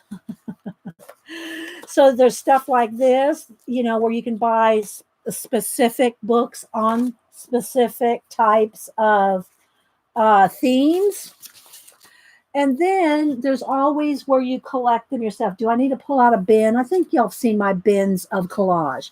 I have stacks and stacks of plastic bins full of collage fodder. You can use vintage things. You can do the ticket stubs and you could get Halloween stickers and themes for a specific theme if you want. There's just so much that you can use in collage. And I didn't pull out all my collage books, but I probably have, 25 or 30 books on collage that I could, if y'all want to see books on collage again, which I've shown before, a lot of them, but I can always pull that out. There's clip art that you can color. There's color book pages. All right, so let me check chat here. I'm not seeing any questions.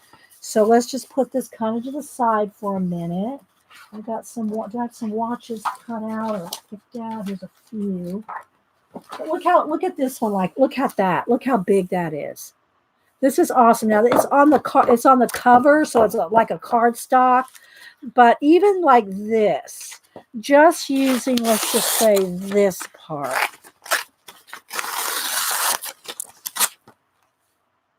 Okay.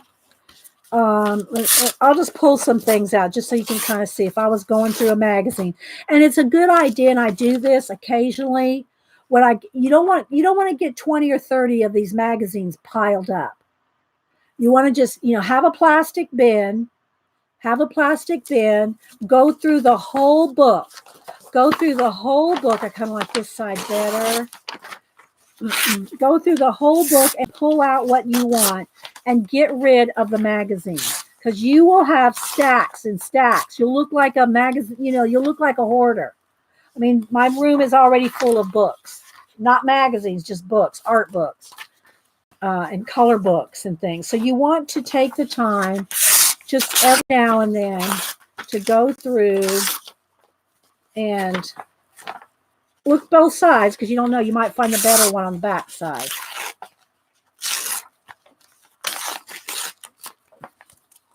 And one of these magazines will last me, I don't know, depends on how busy I'm doing collage work, how many I'm doing a month or whatever. But they'll last me a month or two, but maybe 6 if I'm not working on them a lot. All right, so that's plenty for now, just to kind of show you. Okay, so let's put that away, out of my way. I'm trying to show you as much methodical things that I do. Again, I like to paint my own nebulas and stuff, but something like this, like you cut it right down the middle, this would be really cool to use. Let's do that. I'm trying to think of everything to tell you guys. Torn edges are much easier to blend in when you go to paint everything in. Torn edges are much more. I can't stress this enough. Torn edges are much easier to blend into your piece than a straight edge. Because when you put paint on top of your straight edges, you're going to see that line. It's going to be very hard to cover up a hard edge with paint. You will see, if you tilt the book a little, you're going to see lines where the hard, and that's okay. You know, some collages look really cool that way. But I'm saying if you don't want to see hard edges in your collage, you want to tear. You want to tear off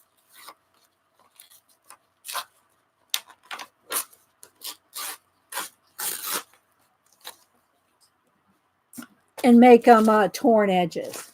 So here's some torn edges here. All right, so let's see what else. I'm trying to think of everything I want to tell you guys. Do one page from the front to the back. Yeah, that is also a good idea. If you're working in a full book, whether it's a magazine journal, an art journal where you're putting paint and collage and mixed media in, you want to work back and then in the front and in the back, maybe a couple in the middle, back, front, because what that will do is it will keep your spine from warping. See, my spine's pretty straight right now, but this book has the least of any of my collages in it. But if you work front to back, back to front, couple in the middle, back and front, it'll keep your spine from warping. Okay. All right. So let's see next. What do I want to say? Any more questions? Don't feel free to ask. You pay attention to the finish on the paper or image. No, because not really, because I'm going to matte medium it down. So everything's going to be matte by the time I finish before I start painting. And then I'm going to gloss varnish everything. So it's all going to be glossy at the end anyway. So the only thing that you really have to think about is you can't pencil on this shiny paper. You're going to have, it's going to have matte medium, your acrylic paint. You're going to have something matte for your color pencil to stick. If you want to use color pencil, some people don't. And I don't always use color pencil in mine. But if you do want to, yeah, party in the back, John. If you do want to use any pencil work, Prismacolor pencil, then you can't write on this. It's unwritable. Okay. All right. So now let's go ahead and just, again, I'm not really working toward finishing a page. I'm trying to show you guys all the steps, all my projects. All my process and all that. Okay. To tell you the truth, I never really think about whether it's glued or stitched book. If I like the book, I don't really care. And it's kind of like in my magazine, sometimes depending on the kind of magazine or maybe the kind of book. Now, if you're going to do if you're going to work in a book for years, like, I'm working on, how many did I say I had? 15 or whatever. If you're going to be working on some books for years, you probably want to make sure that if they start to fall apart, you probably want to start maybe taping the edges or something to try to protect them. If I'm working in a magazine journal or something, or a book that's not really holding up, and fashion magazines are the worst. If you're going to work in a magazine to make a magazine journal, get an art book or a theme book, a magazine rather. A fashion magazine are the thinnest, worst, cheapest. They're the cheapest magazines to work in. And I've worked in them. And by the time you paint, matte medium, and everything else you put on, it really doesn't wrinkle. And the other thing people ask me all the time in my, whether it's a composition book, a magazine journal, whatever. Do you glue pages together? I never, ever glue pages together. 2 pages together to make them sturdier? Never.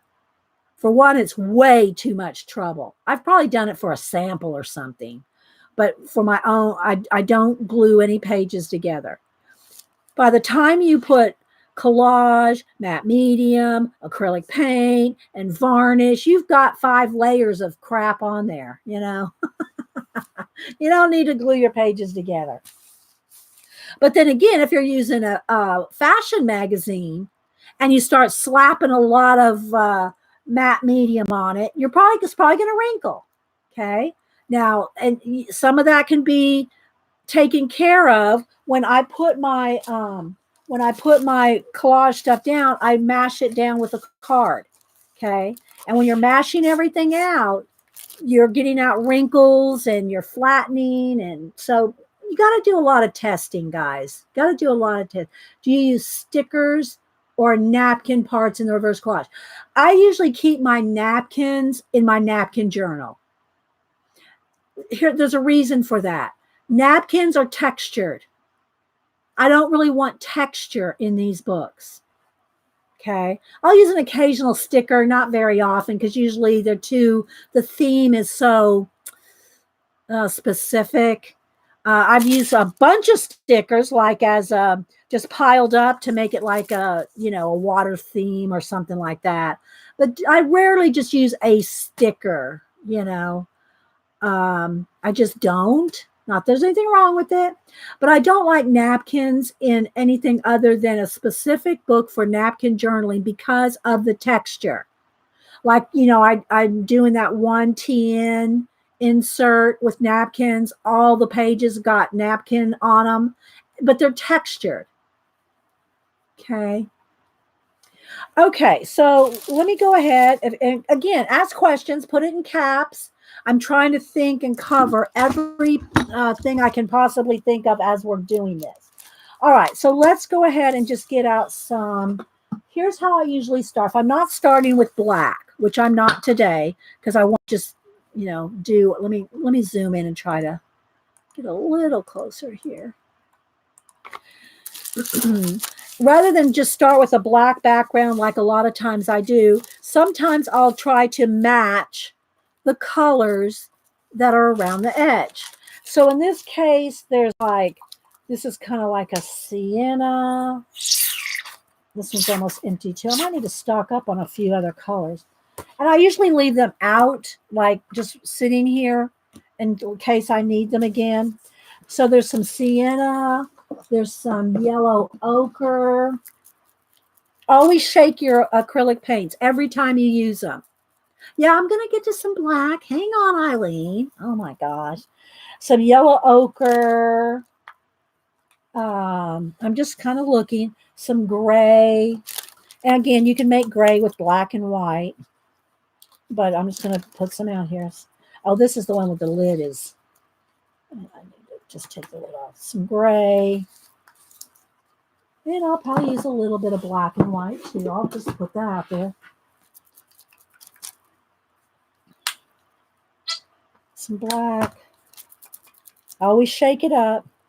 Some white. Again, this lid is, the paint's dried in the lid, so I just take the lid off.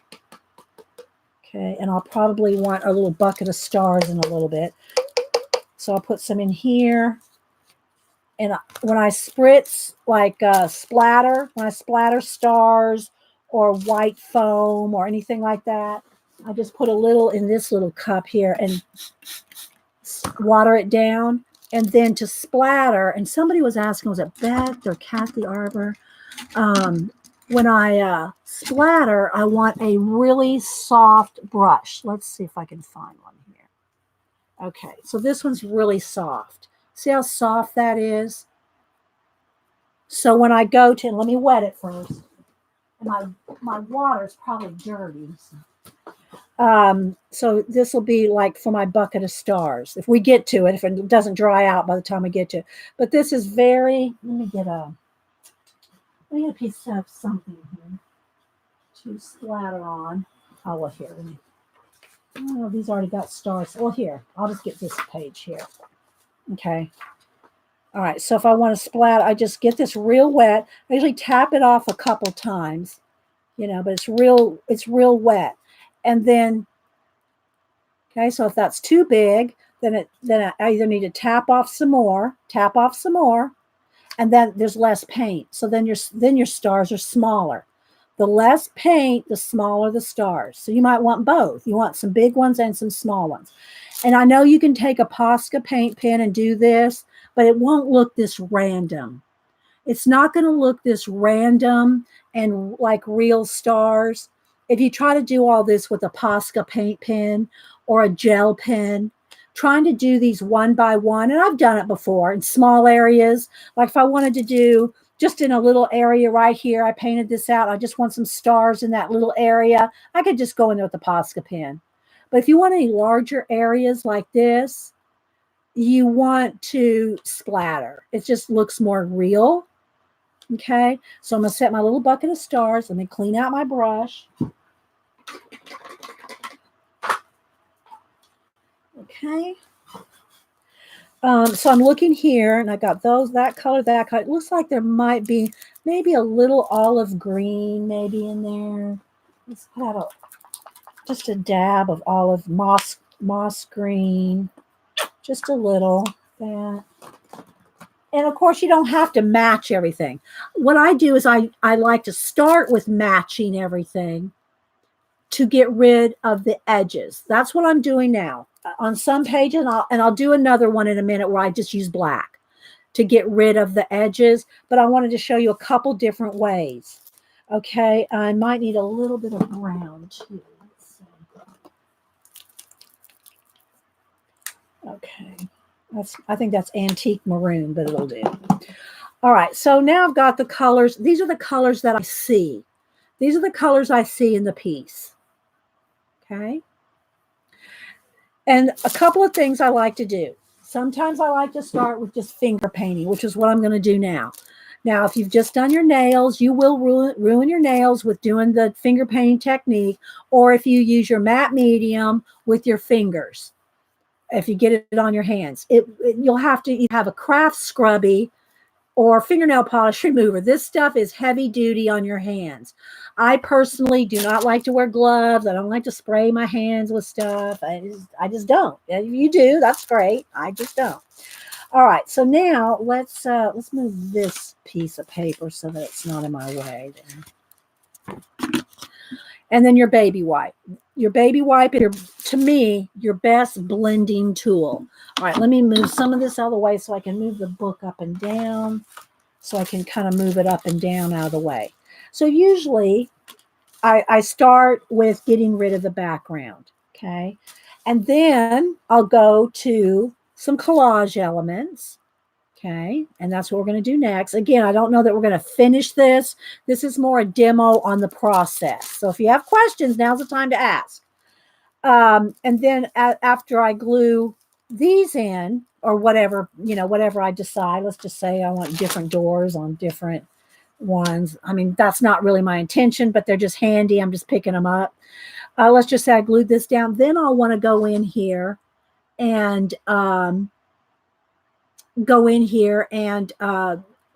paint it in.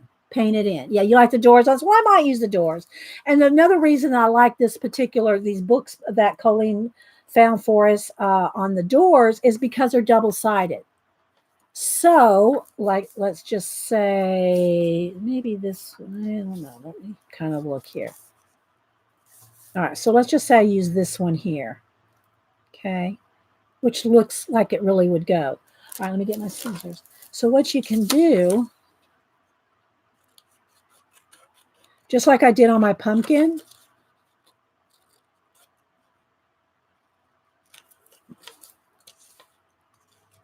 is I slit the doors open.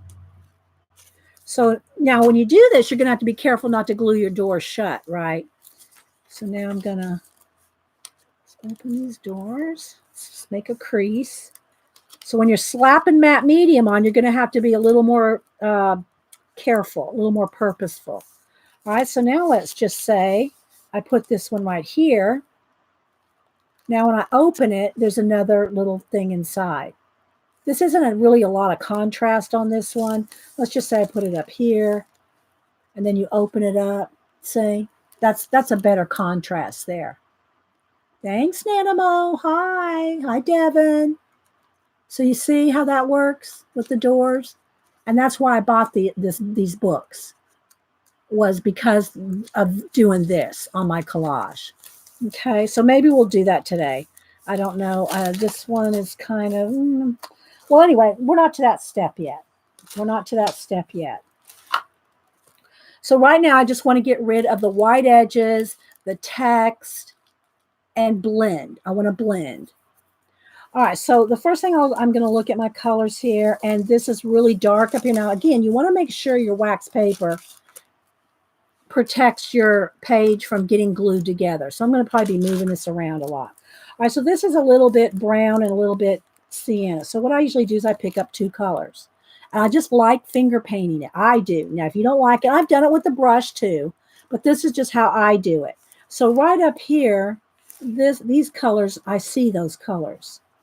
Okay, I see the sienna color and the black. Okay, right up there. Then as it goes along here, okay, as it goes along here, it's got, and most of the time I don't clean my fingers either. There's a little bit of gray over in here. Okay, maybe a little more sienna. Okay, so I'm getting these colors down. All right, so those are the colors in there. Maybe a little bit more brown.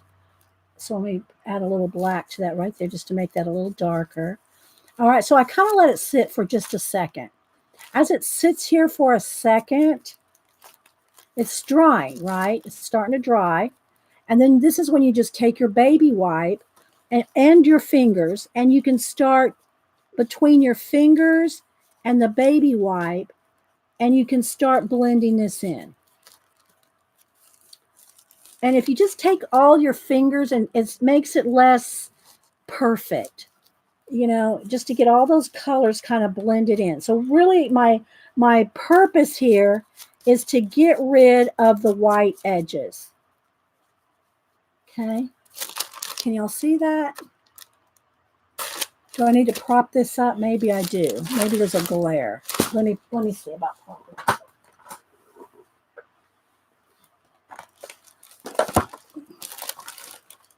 No, I don't know that that's helping. Well, maybe. Okay. Now see how that works? Do I need to just kind of let it sit there for a second? All right, so now let's go on this side here. Now, again, wax paper so you don't glue your pages. All right, so now that looks a little like a little bit of gray there. This has almost a little bit of a moss green in there. So let's put a little moss. Oh, that's too much black, so let's wipe some off. Let's put a little bit of moss green in here. Maybe a little more gray. Take some, back it in, wipe it in. I'm just trying to get rid of the white edges. A lot of this is still going to be covered up. It's going to be covered up with collage and stuff. Okay, I'm just going to work my way around. This is a little too red. I need a brown. I do need a brown. Let's get a, here we go. This is, I need more brown instead of a red brown. Okay, that's better. Okay. And so if you have lots of colors on your hand, you're always switching up colors. So nothing ever looks too flat. So then as you go, that might need a little bit more red in there.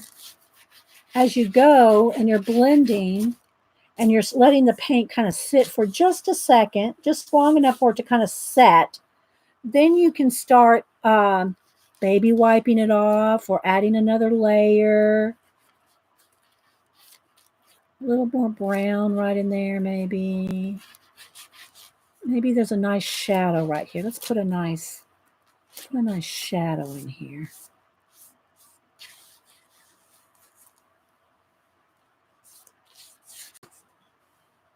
Okay. I love painting with my fingers. I know it is, isn't it? Art therapy? Yeah.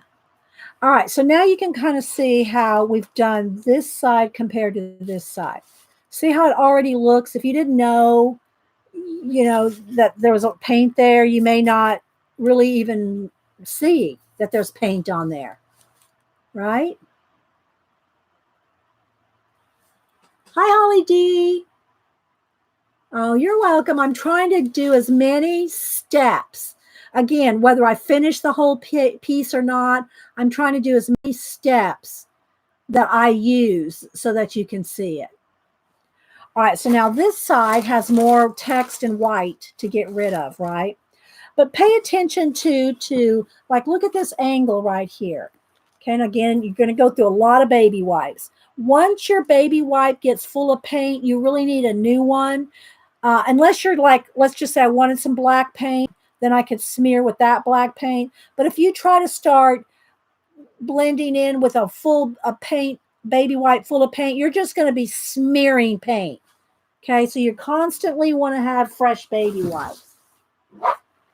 And I mean, I can go through 20, 30, 40 of them in a piece. You'll go through lots of baby wipes. A lot, okay? All right, so now I'm going to look over here. Now look at this. See how this angle here? All right, and then this angle is kind of just going down this way. Well, let's go ahead and finish this right here. Let's go ahead and go across the bottom here with the same things we're doing here. Some gray, a little bit of the red. Oops, I should have my wax paper down there, so I'll glue the pages together. Maybe a little tiny bit of black. A little brown, maybe. Let's get in there. And you got to kind of dig down into the crevices there, into the book. Okay, and then kind of just smear it out. Or you could get a brush if your finger's too big to, get in there. You might want to get in there with the brush. So I'm kind of trying to make this look textury, not flat. Maybe that. Okay. So I'm just going to pick maybe some brown over here. Some brown, white, gray. Okay. So I'm just kind of using all my fingers, and all those colors kind of get all, together there. And it just makes it look more real. All right. So let's look at the bottom there. Okay. Can you see that?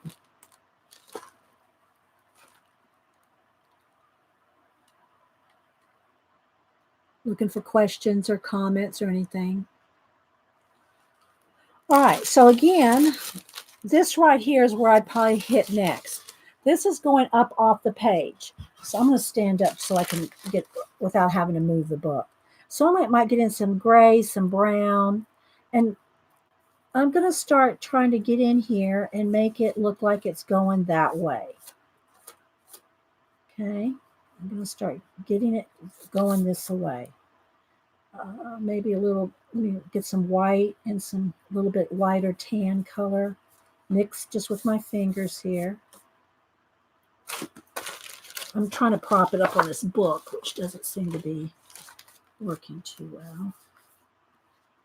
And not only am I going off this way, I'm pulling into this too. Okay, so I'm kind of let's tap in some little stone looking stuff. So I'm going both ways. So I want it to look like it's coming in and going out. And every piece is going to be different. This is not a formula for this. There's not a formula.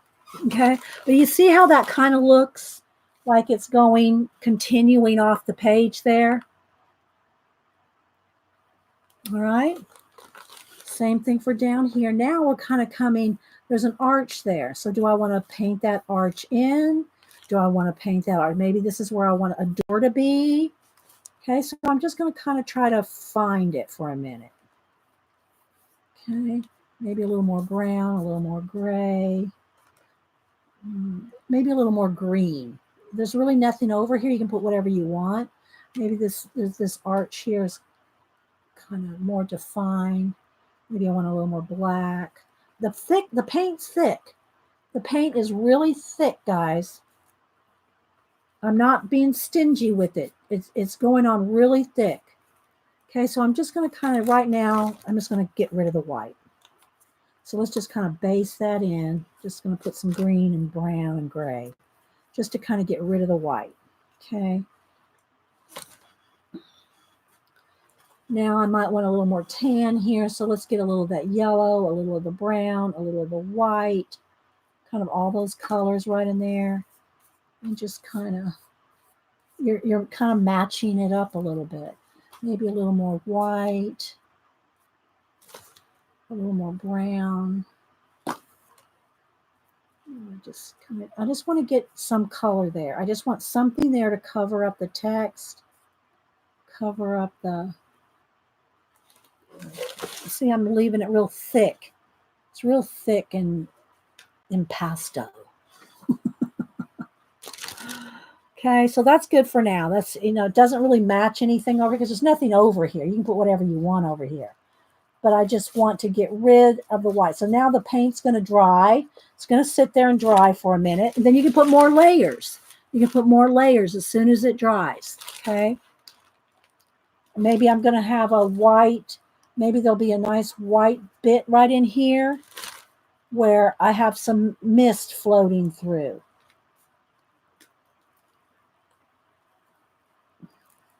Just a little bit less there. So I'm just going to let that harden up, set up for a minute. It all blends together. Well, see, then the next step, after we add collage to it, then after the collage is on, then you're going to do this again. You're going to do the paint part again. Right now, the only thing I'm really attempting to do is get rid of the white borders. Okay. All right, so let's go back up in here. Maybe these pillars go right up off the edge. Again, you want to make sure not. Okay, maybe these pillars, these brick things go right up off the edge. Okay, maybe that's how that goes. Or maybe, let's see, let me go ahead and do some black on this just to show you. Okay, let me get off the excess off my hands. All right, let's get a smaller brush.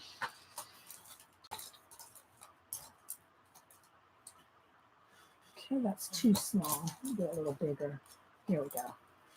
All right, so now maybe through these pillars here, maybe I want this one a little thicker. Maybe looking through these stone pillars that are coming up off the here, okay, there is space. Maybe I want the sky to be showing through. So I'll paint out these areas.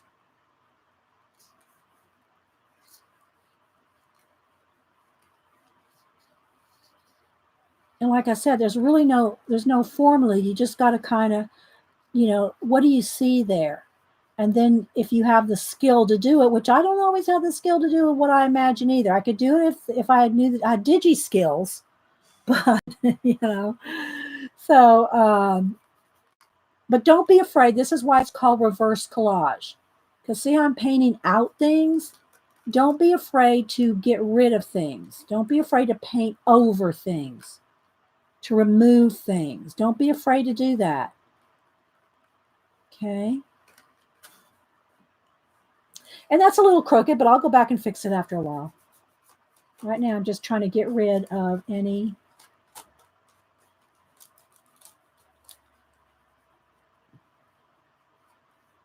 white edges or text. Okay, so let's just kind of like that for now. This sets for just a minute and it'll be dry. They look a little crooked, but I kind of like that. I kind of like the crookedness. All right, now let me see if I can move this book again. I'm trying to prop it up, but this book may be too big. Let me get a thinner book. Let me get something a little thinner. I just want to prop it up just a little. This little deck of cards, just to get the glare off. That might be better. All right, now, again, more hand cleaning here. All right.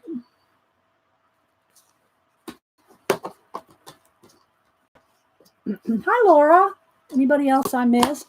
Again, I'm trying to take you through all different kinds of thought processes and a little bit of techniques that I use.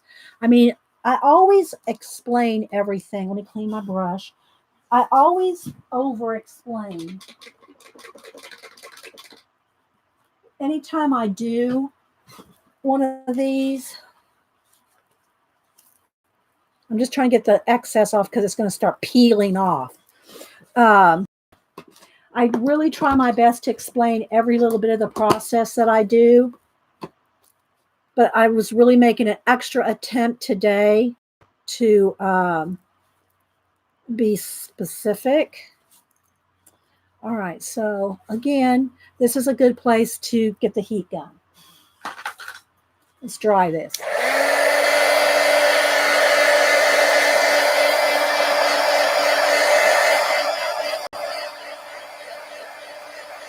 Yeah, I just propped it up just a small, deck of card thing.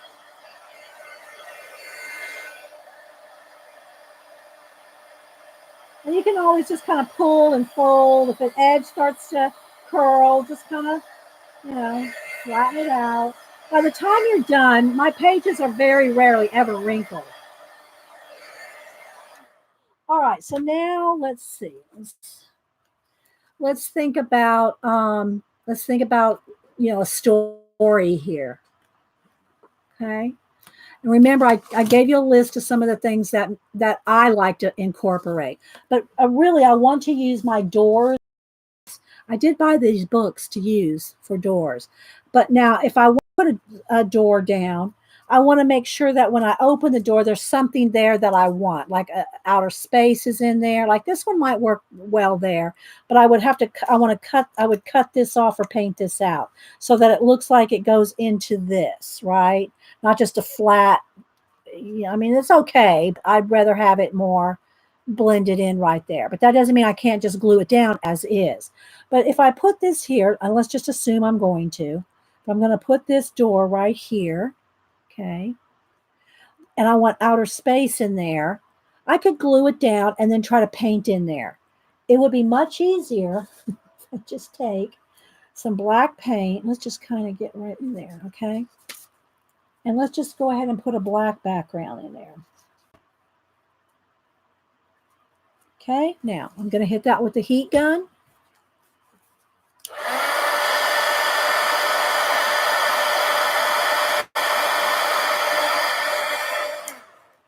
And now I'm going to get out some of my matte medium, which I usually keep my matte medium in a dish, like a Dawn dish soap squeezable bottle, but I didn't clean the tip off the last time when I closed the lid and I glued the lid shut. It was almost empty anyway. If y'all were with me, I was squeezing out the last dredges of it. So I just need to put this in another Dawn or whatever dish soap.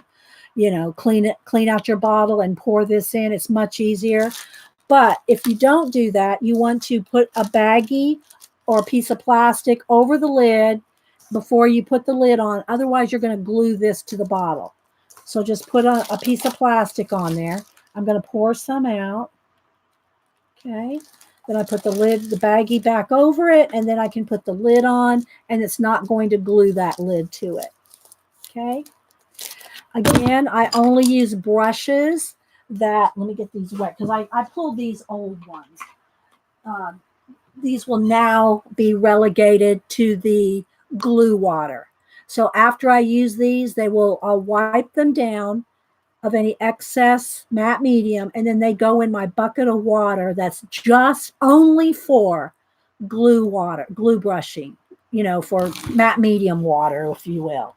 All right, so now I'm going to put down my matte medium. Okay. And you also want to put the matte medium on your base. You want to put it on the back. Now, again, I'm going to have to be a little more careful because I don't want to glue my doors shut.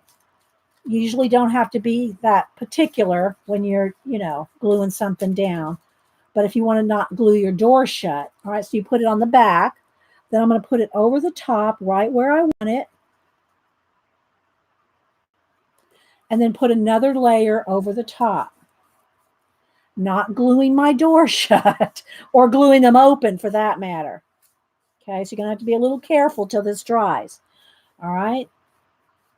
Right. All right. Okay, so now I got my doors on there, and then what I would do is take my card. Where's I had one here sitting here. Let's get another one. Take one of your, Amazon credit card, whatever, and you're going to mash this down. You're going to be picking up excess. You're picking up excess, but you're also mashing this down. Again, I've got to be careful not to close my doors or glue them open, which is something you usually don't have to be aware of, right? So I'm going to make sure my doors are nice and glued in. Okay, so there's something like that. All right, now I'm going to dry this. I'm going to take it just a little step by step. Normally, I would be doing this all over the page. I'd be doing this door, then I'd be doing this door, then I'd be doing, I'd be doing all my collage at once. I'd lay it all out. So like, let's say I like this watch. I'd be laying it all out before I started gluing a whole bunch of stuff down, right? So let's just say maybe I want this up here. And I might glue a couple things down. I think I want this one with the watch hands coming down though, because I'm going to have the hands coming down. So I'm going to use this half. Again, I have my specific things that I like to use in my mixed media. And again, this is all going to be painted in.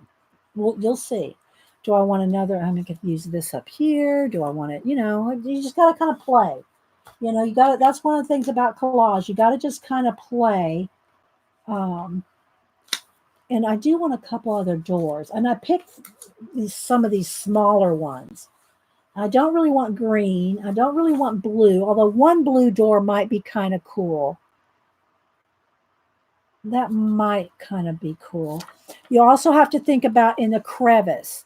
If you have to go over the crack of the book, for one thing, you're not going to probably want to put a door right there. You're going to be fighting that, right? Because of the bend of the book.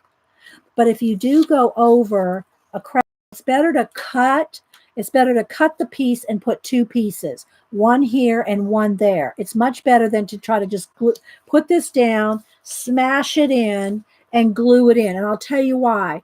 Because as you open and close the book so much, that's going to start tearing. Okay, that's going to start ripping.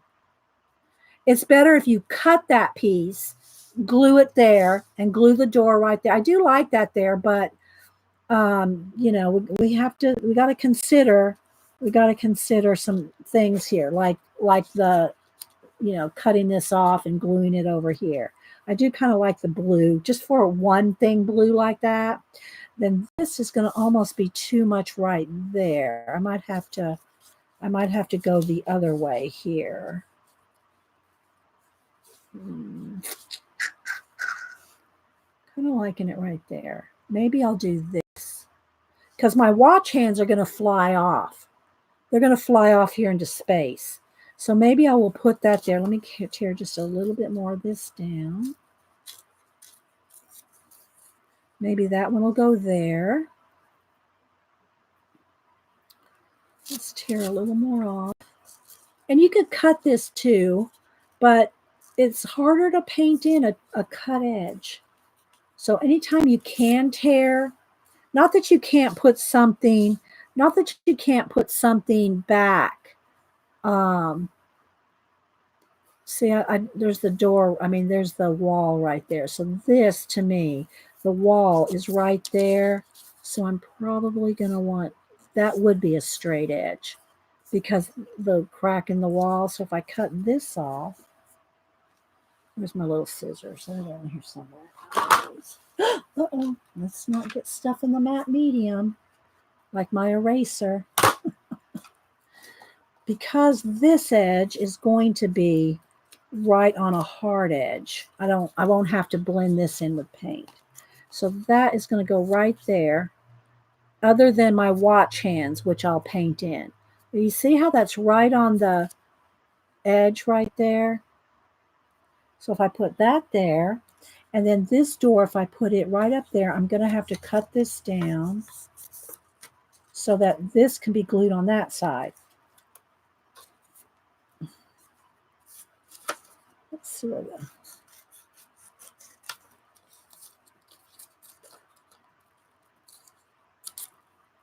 So if that's right there, this bit can get glued on that side. Okay. It's just so that it's not glued in the crack. Hi, Anastasia. All right. The other thing that I think I want to get rid of is that color on the top. So I'm going to cut off right where the arch is. I'm going to cut off that arch so that it fits in there better. Just so it fits in the hole there a little better. Okay, so we got that. I'm going to have this here with my watch hands coming up across everything.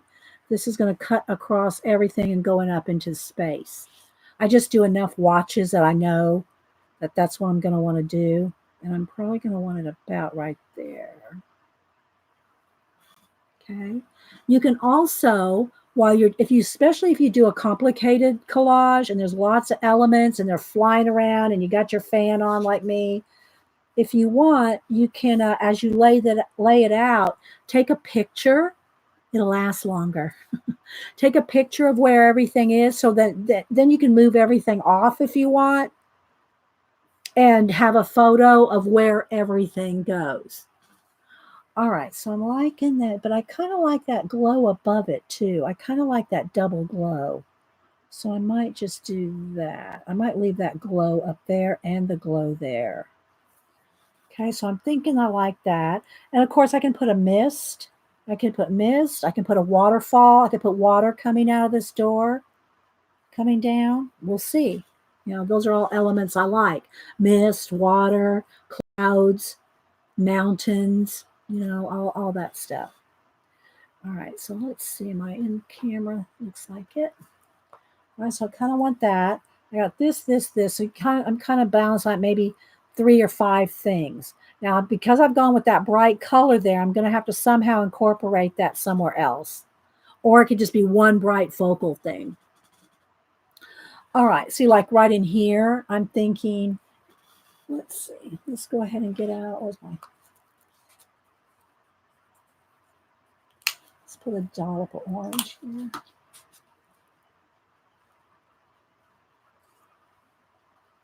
And of course, I'll blend that in. I'm just putting some down. Maybe if I put some there, and then maybe just kind of looking it over. Because if I put, I'm just kind of thinking in my head here. I might put a little extra here.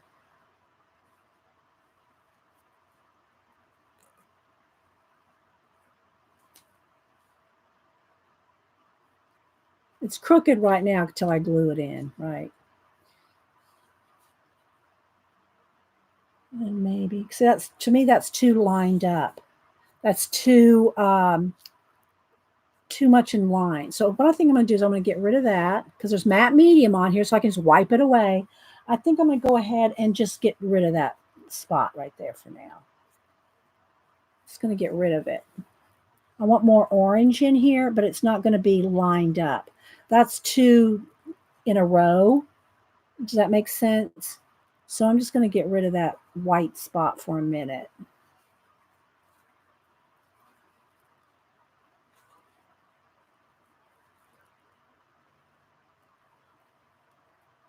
Let's see, no questions or anything? Are we still with the tour? Thanks, guys, for all the thumbs up. It looks like the thumbs up are working again. Okay. So we'll go with that. And I'll put maybe up here when I do the planets or something, maybe there'll be an orange, like, let's see. Do I want to put it in yet? Well, I can always paint over it and do it again. But something like,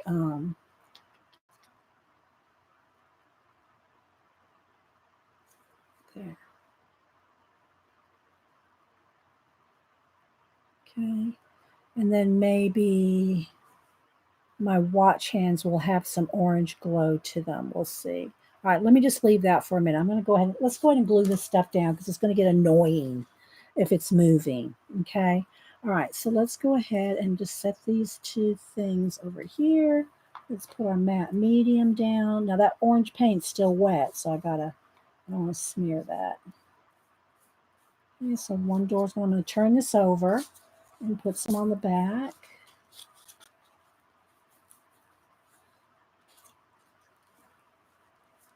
It's going to go right to the crevice.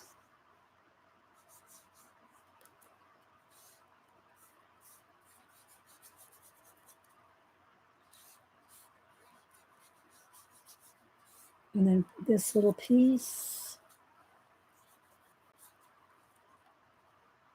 is going on the other side of the ditch of the book. That way the book can open and close without tearing that. All right, again, now I'm going to take my card and smooth this out.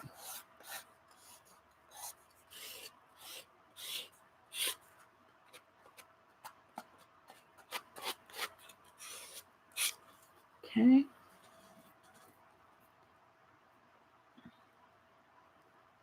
It's not working. Still, the things aren't working. Yeah, I don't know what happened with the, I'm going to get another baby wipe or two.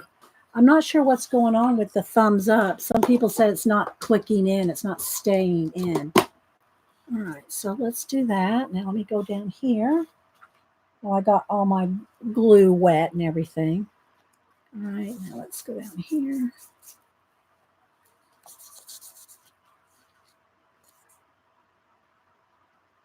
Right on that edge where I cut it for that edge. Okay. So I hope this is helpful if you're working on any collages, whether it's an abandoned book or whatever, just to make a world. Now, again, remember I said about this right here. So watch that glue. So it kind of does look an interdimensional with that kind of sticking out like that, but I'm not loving it. So I'm going to take some gray and brown and I'm going to get rid of that edge. Okay, I'm going to make it look like this. Let's get a little brown and white. Let's get a little tan color mixed up there. Okay, so, and if I like this ground, if I like the way the ground is looking here, let me go ahead and go all the way across here. Once I get this level in here, okay, maybe a little more brown in there. I might want to throw in some pebbles or something just to make it look maybe a little more gray. Let's get rid of that right there too. Let's see.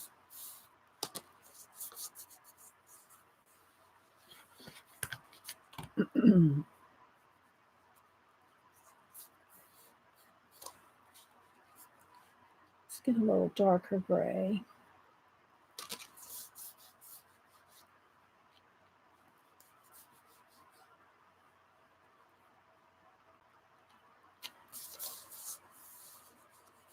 Get a little bit more something going on down here. Okay, like that. Same thing for this side over here.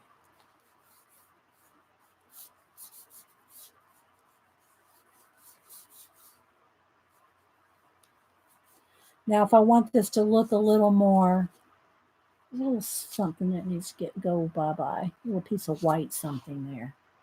Now, if I want to, there's all kinds of things we can do. We can make some, let's do some pebbles or something down here. So I'll take my bucket here. Let's maybe put a little bit of black, a little bit of, oh, no, you don't want to do that. Don't drop your paint in the paint. Another baby wipe.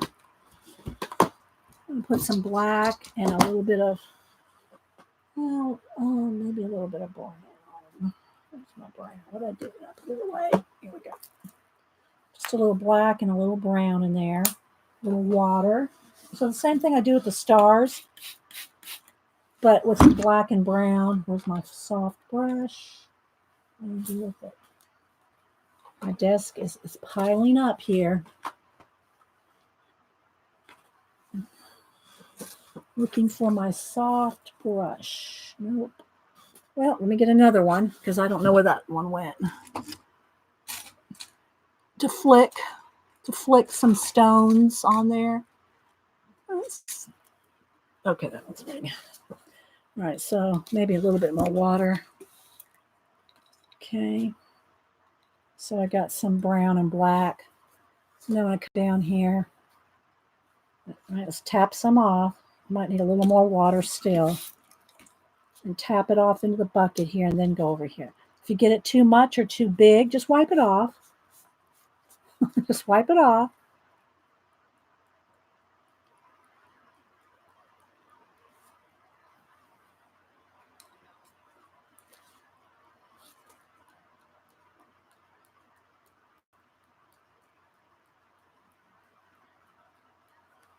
Okay, that's probably enough. And if you get it anywhere you don't want it, because it's matte medium and everything's wet, you can just wipe it off. Okay, so there we go. There's a start on the ground.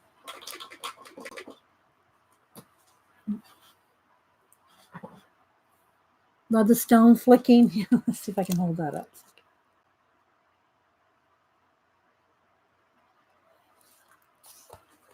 All right, yeah, I'm making a mess. I didn't want to ruin this. I didn't want to ruin this paper, but it looks like it's going to be. But let me pick some of this up so my arm's not dragging through it. I'll just have to get another one of these because the light seems to like this stone. I mean, this faux wood. All right, now let me clean my hands off a little more. Hi, Dot. All right, now let's dry. Anytime you just want to think for a minute, just dry something. Just go in there with your heat gun and dry it off for a minute. Let you think about it.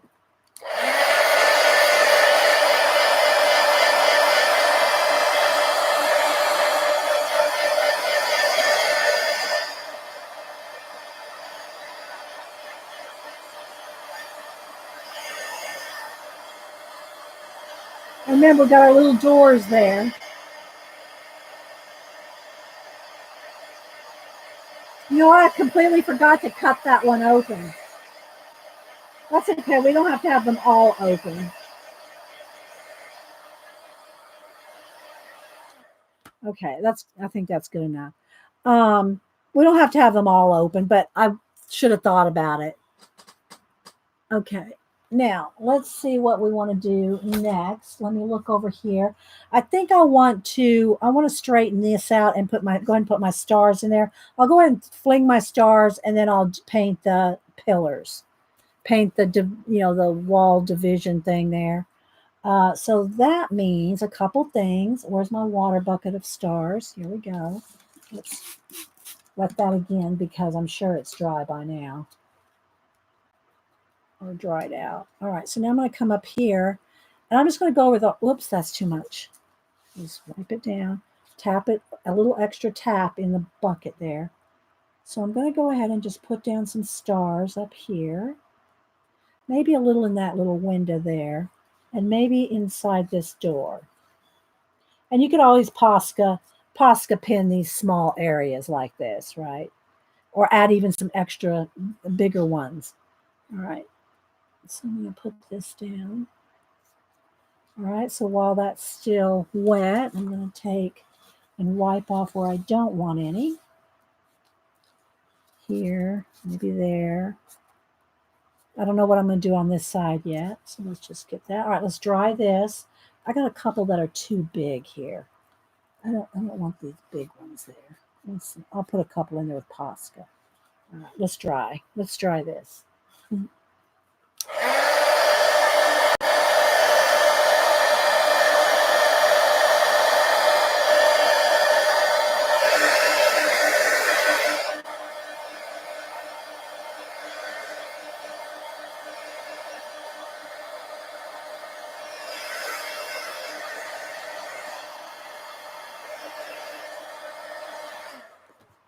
I think I got it dry now. Let me get my Posca here.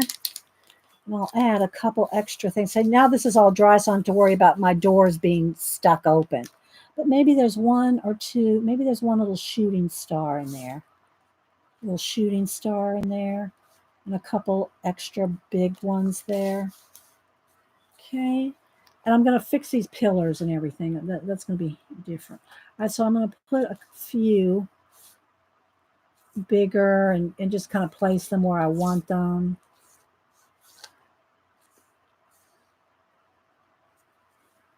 Okay. Again, maybe there's another shooting star. No, I think I'd want it over on this. I won't put it yet. I'm not sure. All right, so I'm just going to put a few extra. Let's do one or two over here.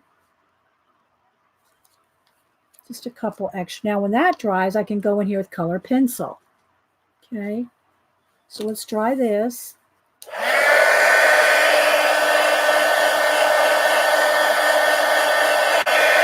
I'm going to try to kind of finish this up in the next 20 or 30 minutes. And I say finish, I'm really just wanting to show you some different techniques. I kind of want to put some water in here.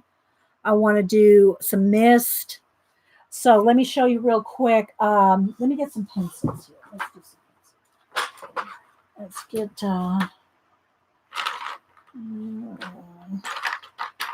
some white, some orange, maybe some turquoise.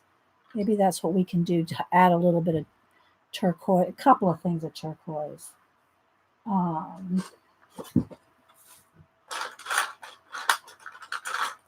How's that? That's too green. It's a bit bluer.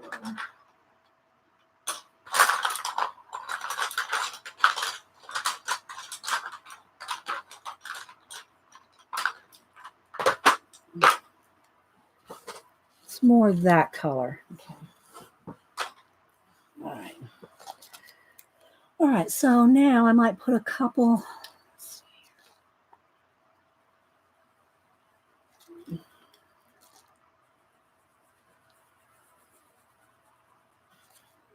Just a little bit of this color, kind of carry it through a couple places.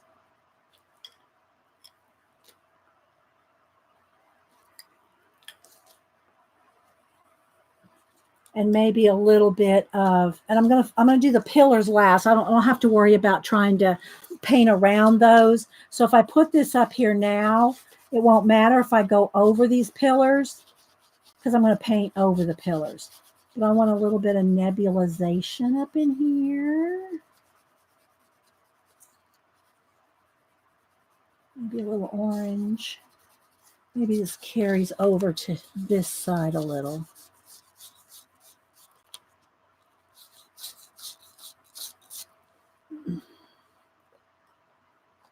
Let's see. I think I want it to go a little more angular.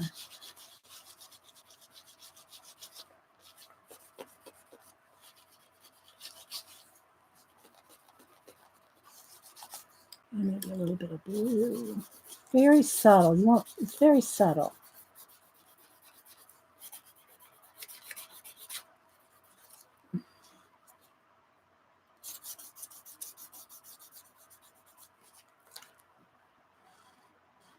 Are we still with the tour, guys? Y'all still here? Are we still good? Before you go, would you show abandoned theme park book to see if it might be good to do a steampunk theme in? Starbuck and possibly others are interested. Okay. Yeah, I haven't worked that much in that one. All right, so then maybe a little bit more white, just a little. And my pencils probably could use to be sharp. I mean, could use a good sharpening here.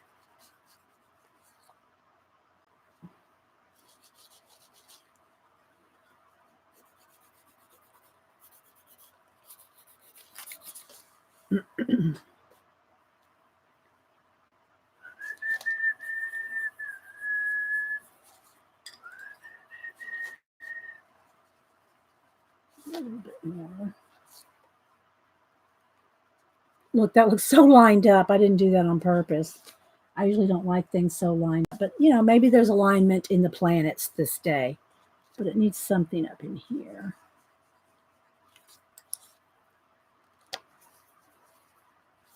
And then maybe something, just a little something. Maybe just a little.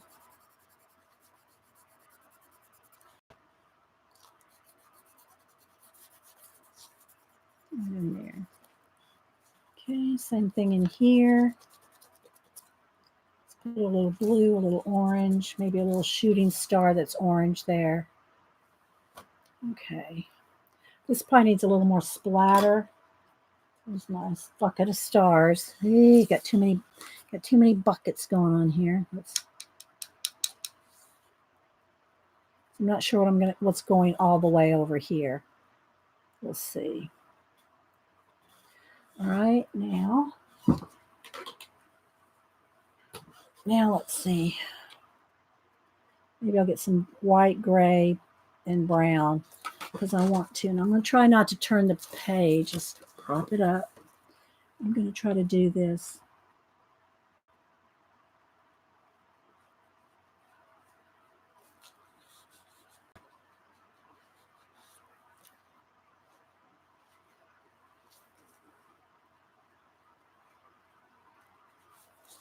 And I'm kind of pulling it over to make it look like wood.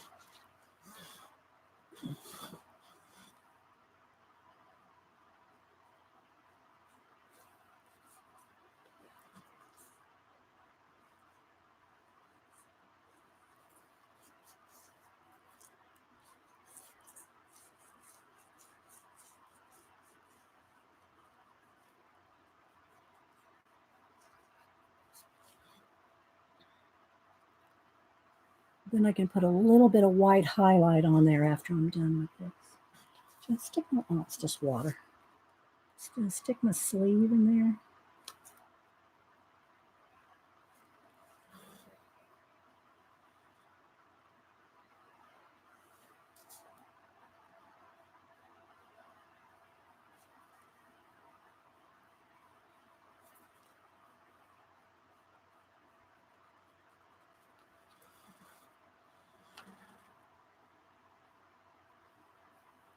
Oh, pull it out of their dust collecting and do something in it, Laura. And again, I really had no intentions of finishing a page. I just wanted to show you how to do some different elements. So maybe I should like stop now on trying to finish it and show you a few more things, like some mist, some water, you know, a couple other things. So let's go ahead and do that real quick.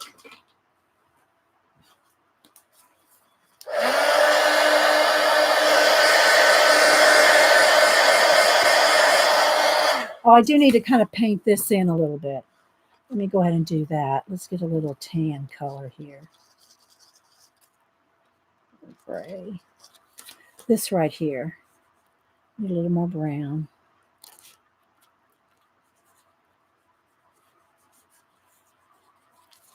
So I'm just going to kind of blend in this little bit piece of watch here.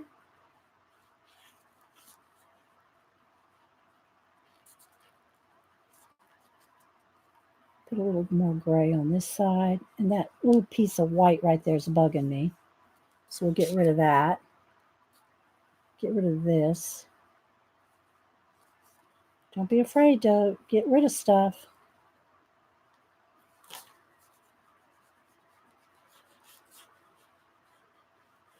Because I'm going to have my watch hands. No, that one's going to go up this way. You know what? I think I'm going to just get rid of, where the watch hands are. I'm going to make them go my own way. So let's just kind of tap those out. It's kind of just...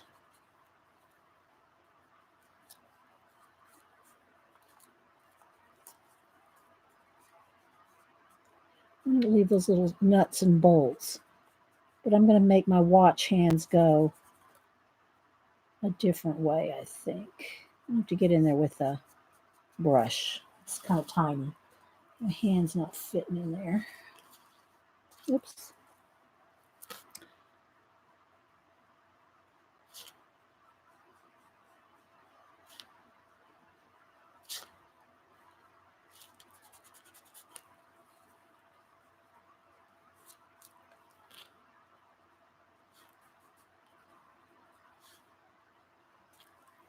Okay, a little gray.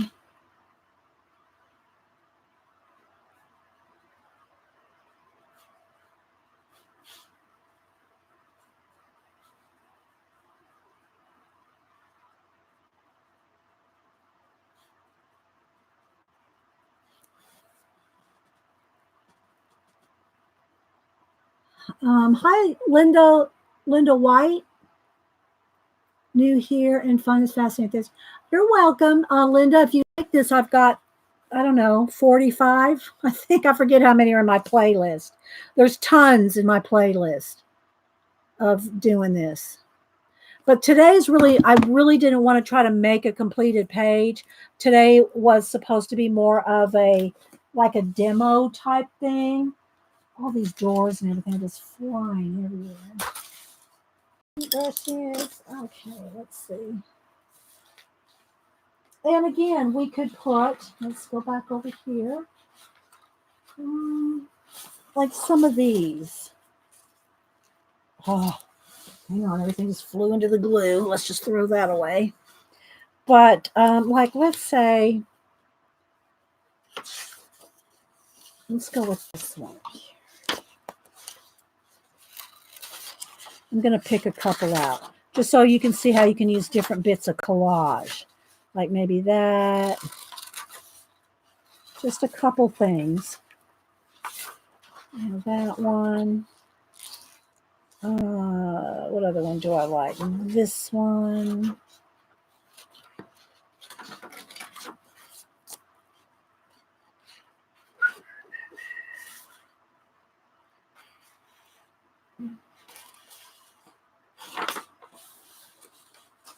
I'm just kind of looking at them all. Maybe this one. And maybe one more. Let's see, maybe this little one here. Okay, so just as another example here. All right, so I'm just going to quickly fussy cut these.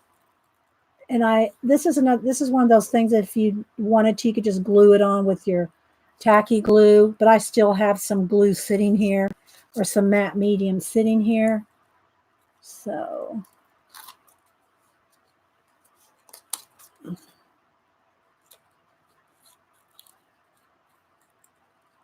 but these don't need to be blended in. They're going to be sitting on top.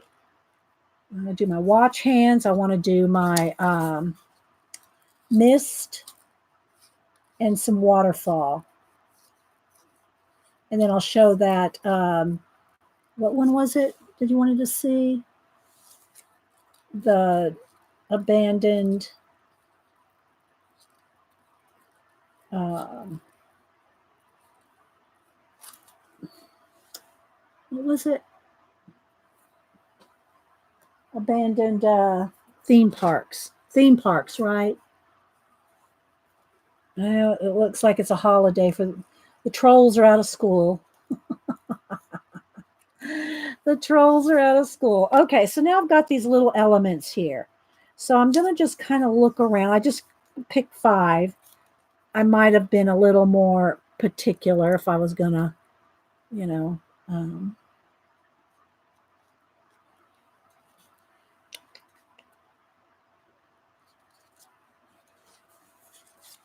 see, do I want a blue one there? No, I kind of want to keep that kind of light, I think. Maybe one of these. No, this one. Is that one there?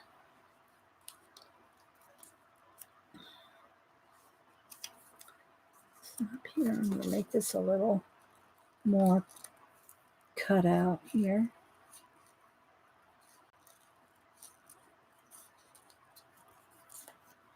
That one there. It actually does need the blue down here, though, somewhere. It needs that blue, and it needs more blue in it. This needs to have a little bit more blue, less green.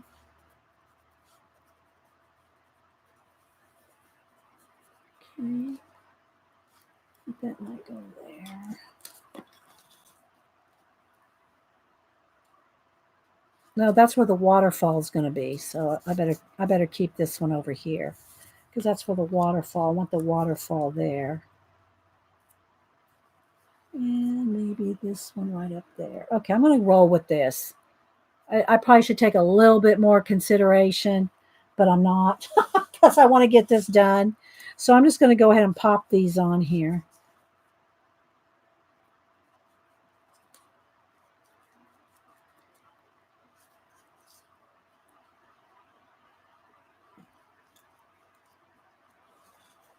I'd probably take a little more consideration with a little more of the colors and stuff.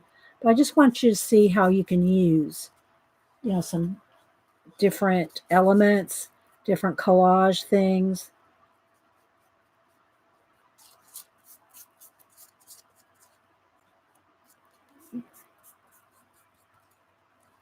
Okay, again, don't forget, you might think, oh, it looks so little, it's not going to matter.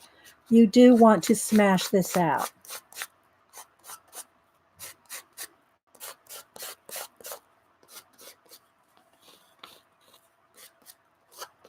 Okay, let me dry it.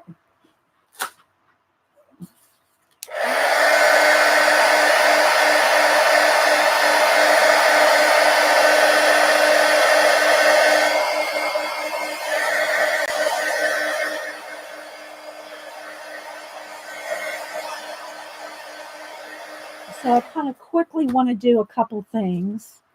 I want to do some, I don't want that. That's not me. Where's my water? Where's my paint here? Okay, let's see here.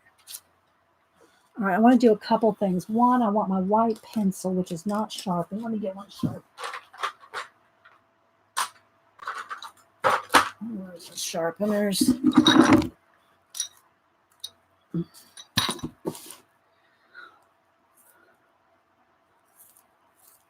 Sharon Marlowe, I just saw you there. Did you see your message? Did you see the message I left you in Twitter? Did you see it? I left you a message about your video.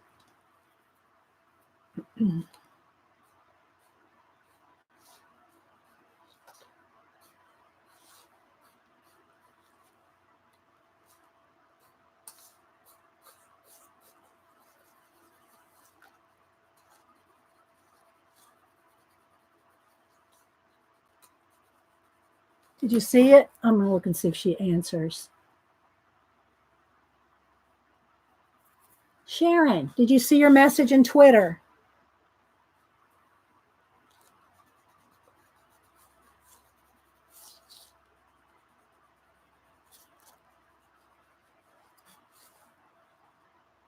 She did? Okay. She asked about what her video, and so I answered her. Okay.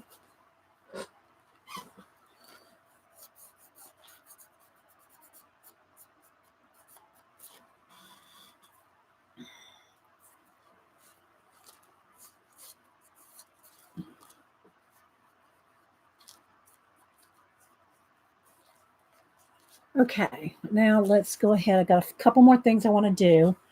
Black.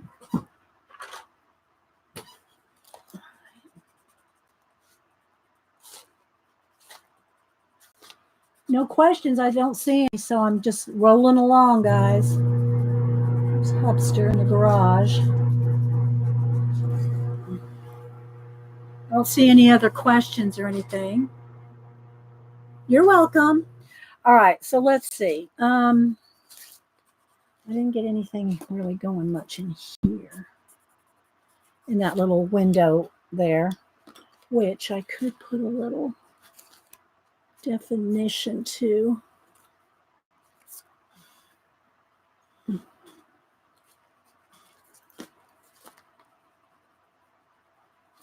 All right, let's do a waterfall and some mist and call it a day because we're not finishing it. Oh, thanks. I hope I'm explaining it well, but thank you, Devin. Thank you. All right, so let's see. I need a bigger brush. Dig through here because I got so much on the table. I can't find my utensils. All right, let's just go with the bigger brush here. Let me get it down. Okay, so get some white paint here.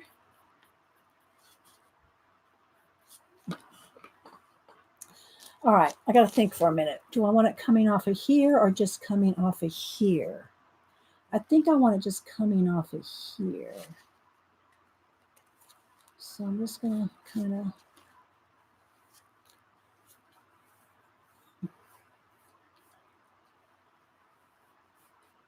I still have to do my watch hands.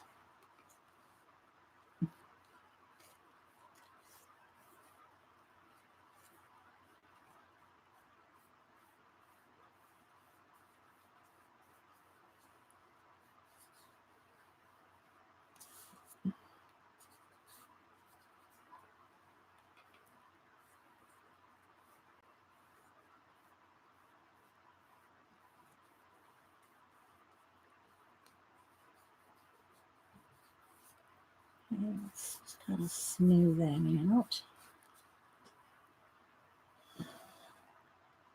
Oh, thanks, Gail.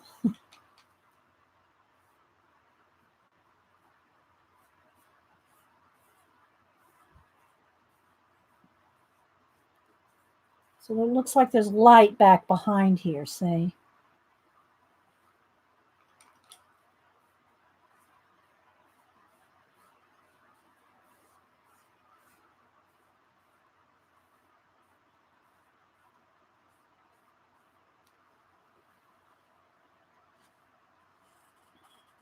Maybe it's coming a little over the top of that.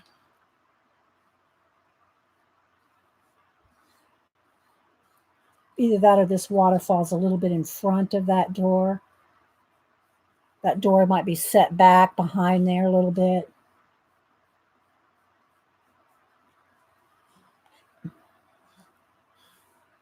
Okay, now let's dry this.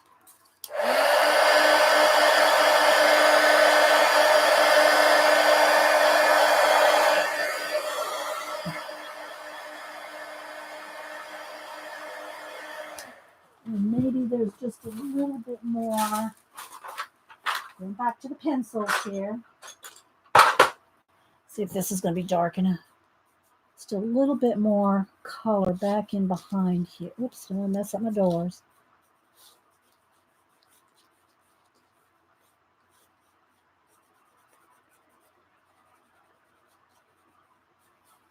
Maybe there's just a little bit of orange in there too.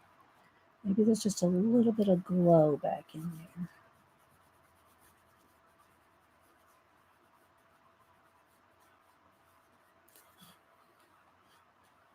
Just a little something, something going on back there. Okay, let's see. Now, two more things I want to do before I show that other book. One is, let me get my white Posca. Where is it? Let's get some fresh baby wipes because I got a mess.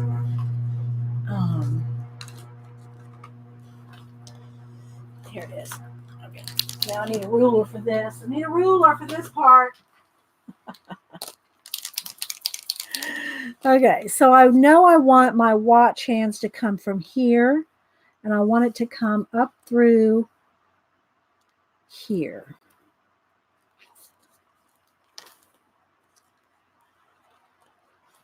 It's going to be behind this door, behind these pillars. Okay, so I've got sort of a straight line. Now that it's on there, I can kind of follow it myself. But I have to have, I want a nice direction. Okay, so now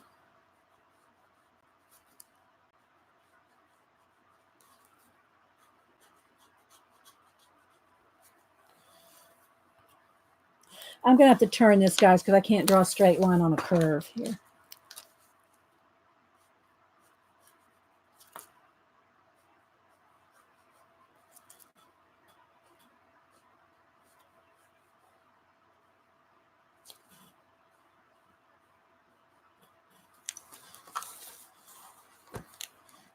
All right, let me hit that with the heat gun real quick. Uh-oh. Unplug something?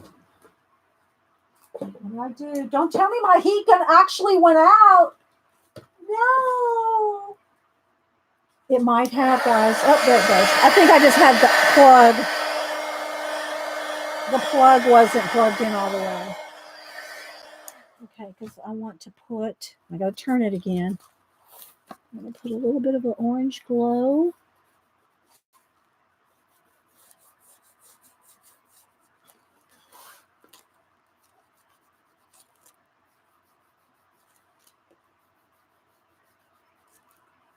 And I'll use my turquoise color that I was using. Just a tiny bit of shadow.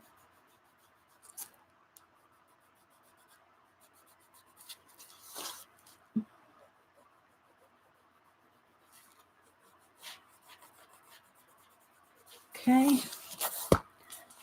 Prop back up. Let's do the other side. What do I do with my ruler? There it is. Do this one.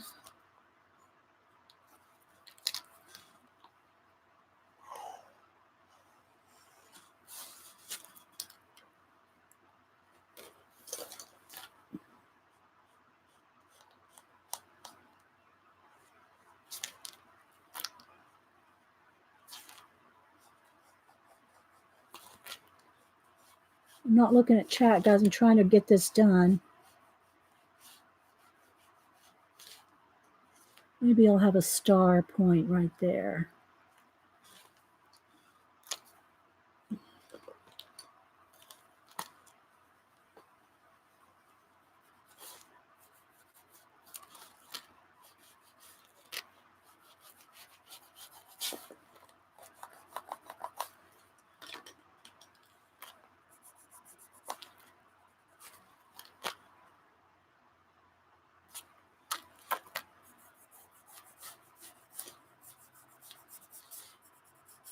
Something like that.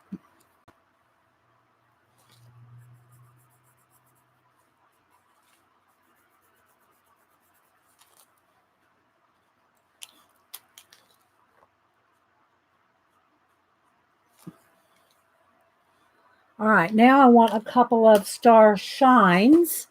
We still here? Crisis averted? Oh, yeah, the heat gun, yeah. Okay, so I think, that's so directly in the middle. Not sure I want it there, although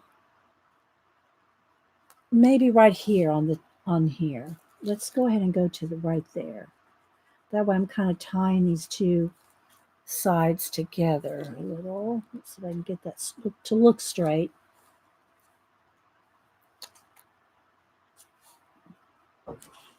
Come on in, I'm almost done.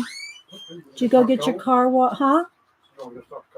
Oh, are you going to cook? Yeah. Grill out? Go ahead. I'm going to be down here in about 10 minutes. Grilled asparagus? Asparagus, yes. You're going to put steak in asparagus? Ribeyes? Yeah.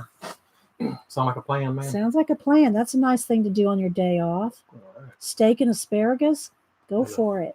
Those potatoes look like they want to take off. Okay. All right. I'll be down here about 15 or 20 minutes. All right. Thanks, honey. You're the best. You're the sweetest one. Next to Malibu and Oliver.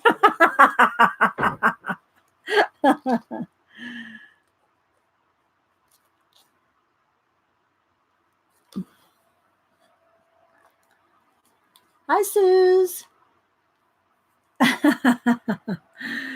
Okay, so I think this actually, let me see if I can, I don't really want it on that side. Let's get that, let's see if I can kind of get that little orange. Maybe I might have to paint that in. I just need a tiny bit of.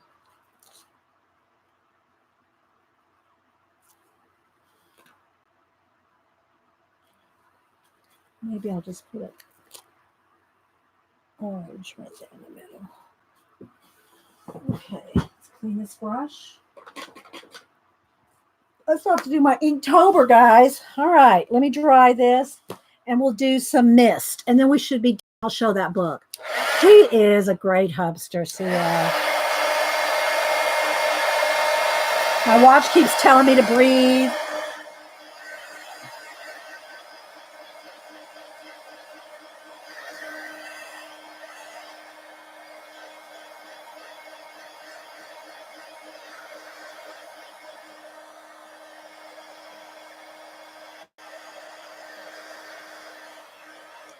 Okay, so for mist, what you do is you take a baby wipe and you pick up some white paint and you mash it in.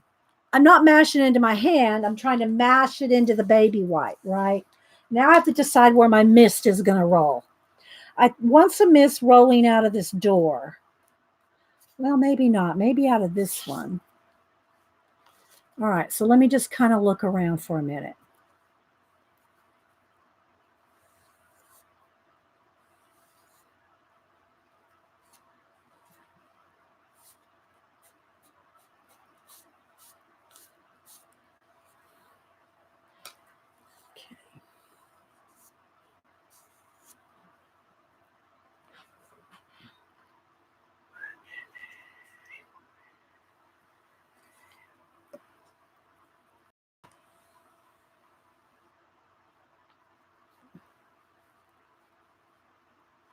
It's too much on that door right there. So let me wipe some of that off. I don't want it really over that door.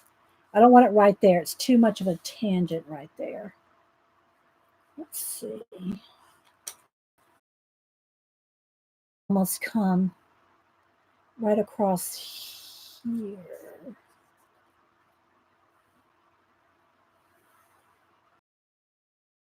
In right there. It doesn't need to go all the way across. Oh no. Are we still connected? I got an unstable. I got an unstable alert, guys. Are we still here? Let me type it in. And we're still here. Still here? Okay, I got one of those. Your connection is unstable. And I went, oh no, not yet. We only got 5. Give me 5 more minutes to be stable. Let's be stable for 5 more minutes.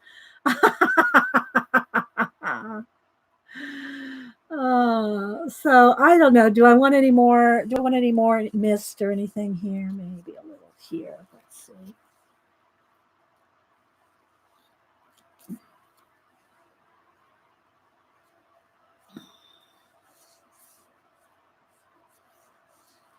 Got a lot of things crossing over each other, but I really just wanted y'all to see the idea of it. Like right here, we need something else right in here. This needs something. It needs, I don't know what, but it needs something right here. This is too much mist right there. I need something else right here on top of this waterfall. Let me think for a minute. Is it went glitchy for a second? Do you know what I mean, Vern? I need something going on right here. Let me look around. What do I have? Do I have something here? I don't know if I don't really want another mechanical. Oh, I know what. Here. I'm going to cut it out. I'm not going to tell you what it is. Wait for it. Wait for it.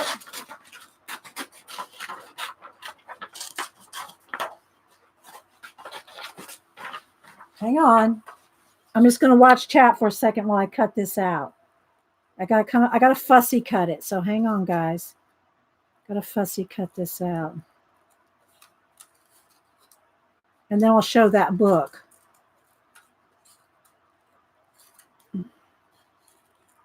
Okay. It'll only take a second. Well, I should say it'll just take a minute. I got something to put right there.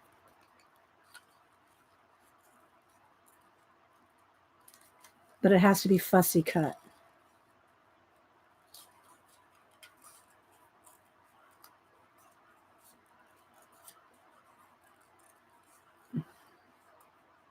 So I don't want to have to paint it in because I want to kind of get this done.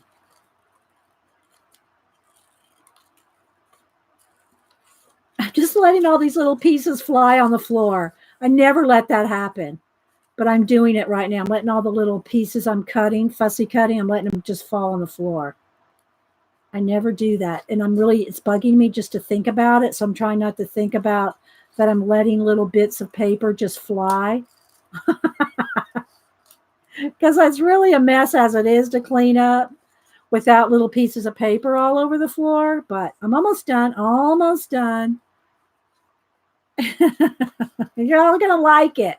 That's why I'm not showing it to you, because I know you're going to like it.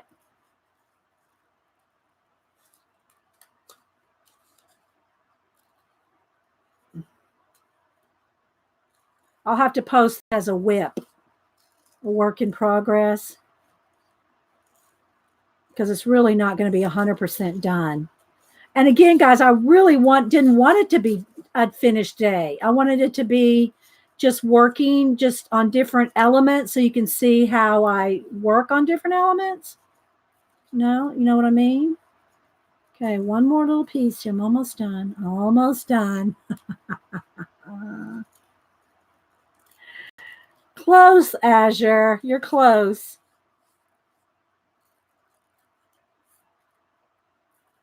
All right, here we go. Wait for it. Ready? I'm gluing it in regardless. I'm just going to get my glue. I'm going to put some glue down. I'm going to put glue on the back of the piece over here where you can't see me putting it on. Because I'm going to slap it down, people. I'm going to slap this down. Here we go. Bam! And I'll just put a little shading. I'll just shade around it a little.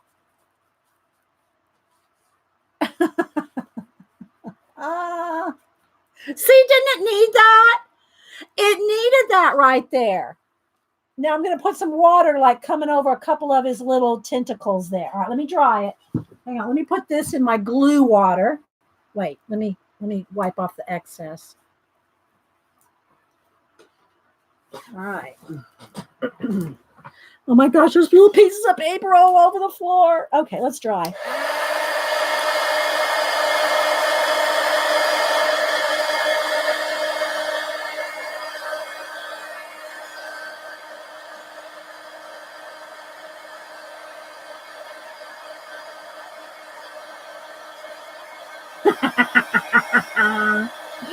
All right, wait. Now let's get brown pencil or gray. That's too black.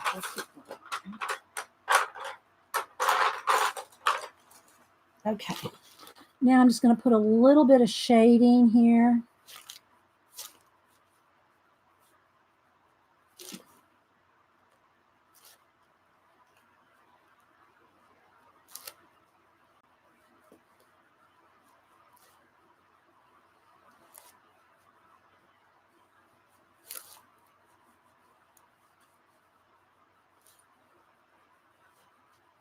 And I'll get that book out to show y'all the. I don't think haven't worked hardly at all in the abandoned theme parks. Okay, so let's just kind of.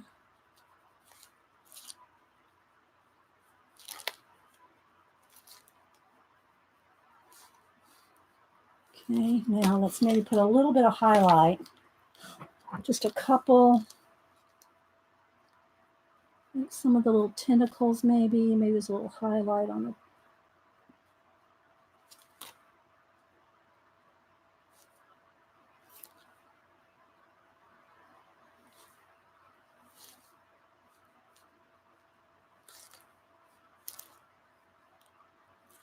Got to make them fit, got to blend them in a little bit. I don't want them just sitting there.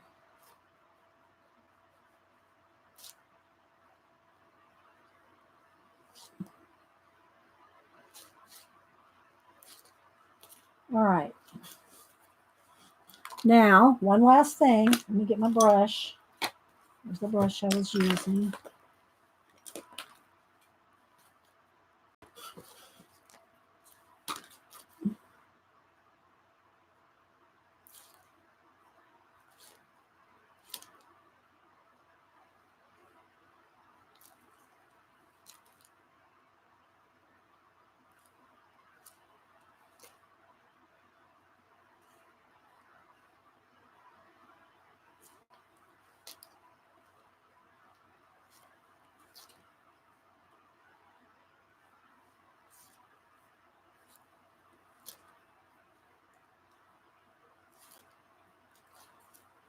Okay, there we go.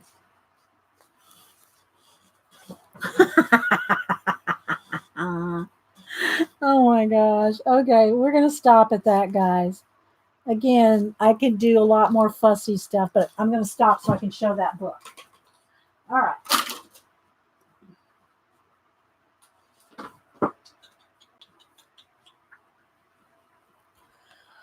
All right, so there we go. I'll take a picture. I will go ahead and take a picture of it and post it as a whip because it's really not quite done, but you know, it was fun working on it anyway.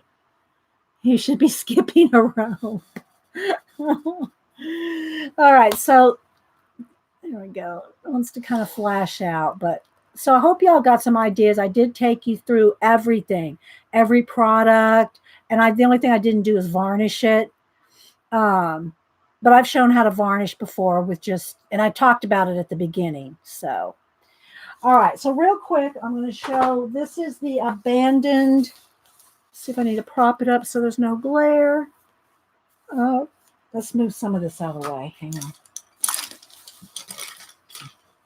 Hang on, guys. Let me pick up some space.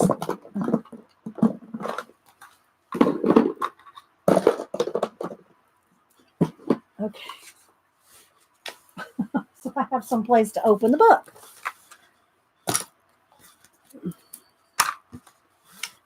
There we go. Is it too dark? Did we get dark again? Maybe I need to lighten it up. I don't know. It looks pretty good, I guess.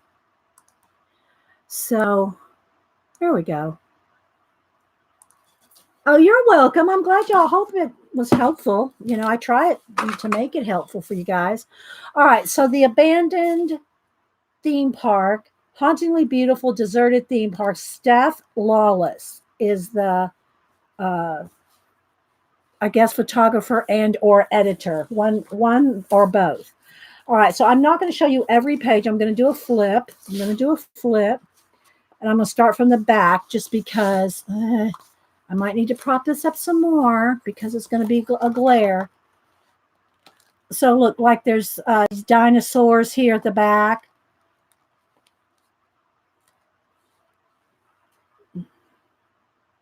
From a dino park. I'm not sure. Look at this one. Prehistoric Forest. This one is in Onstead, Michigan. It was open from 1963 to 2002. Where's that one? Look at this one. It's like just keeled over right there. So anyway, it's broken out by the different theme parks, and they'll show different few pages of each park. And I'm going backwards just because it's easier to flip with my going this way. Like this one was the Enchanted Forest Playland, Toledo, Ohio. See, like here's some metal ones. If you really want a lot of metal, you probably want the World War II one. That has a lot of machinery in it.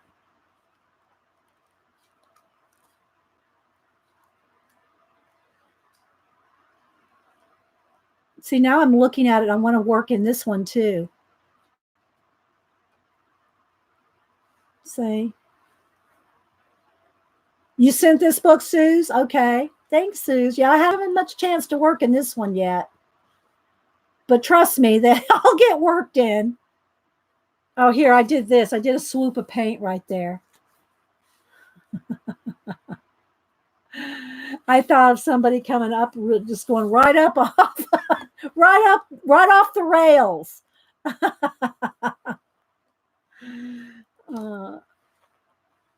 So there's lots of, roller coasters that have a lot of metal and stuff. Like, look at these. See? I know I've done a couple pages in here. I just haven't flipped to them. Either that or they're flipping by.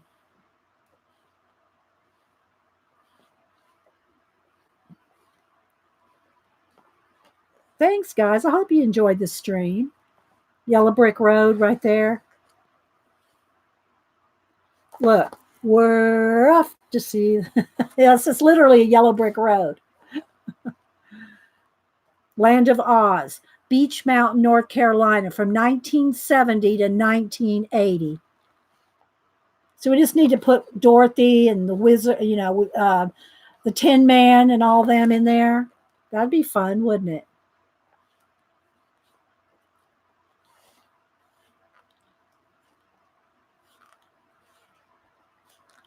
So I'm just kind of doing a quick little flip through here.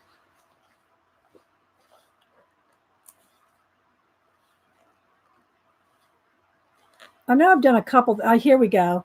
I made in the water slide, I put water in the water slide.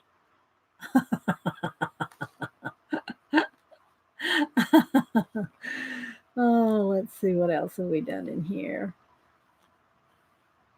But it has the dates that the parks were opened and shut. Here's where I blacked out all the trees on that one.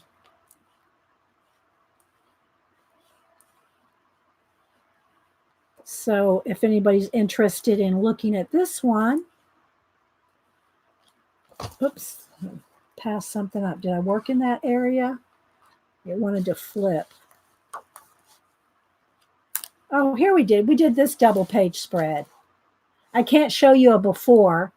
I only have one of these, but here's one that I did. Feather. That's a feather bridge right here. And again, my nebulization.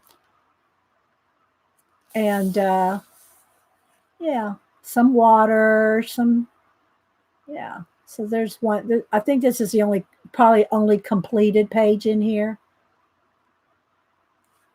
I'll pull the World War II book out too. Here, I started this one and this one. Painted out I painted all that out. And then I painted right in here, made a little river coming out of that little spot there. Oh, good. Okay, I started the sky on that one, or the space on that one. Painted out some black here so you can see. Stars are awaiting. Or it's awaiting some stars, I should say. Let's see, what else?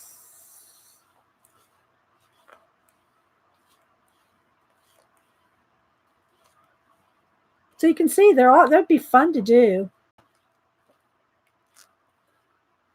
I think we're going to do cotton candy or something on that page.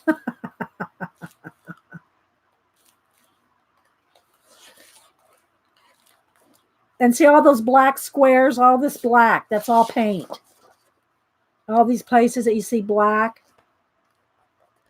So yeah, so that one is Abandoned, Hauntingly Beautiful Deserted Theme Park. Seth SPH, Seth Lawless. And then the World War II, I haven't worked in any of this yet either. But it has more, it's going to have planes and cars and a lot more metal and, stuff like that. Oh, look. Oh, it's just, I'm waiting for me. Okay, I got to put something on here. Where's a Post-it note. Where's a Post-it? This needs a Post-it. This one is calling my name, baby. Calling my name. I already have a whole vision. I have a whole vision for this. Let's see. So it's got bunkers and tanks and so I'm just thinking if you like metal or stuff like that, this may be better. I don't know. It doesn't seem, is it? Oh, see, I've done another one of these before in another book. Look. Calling my name.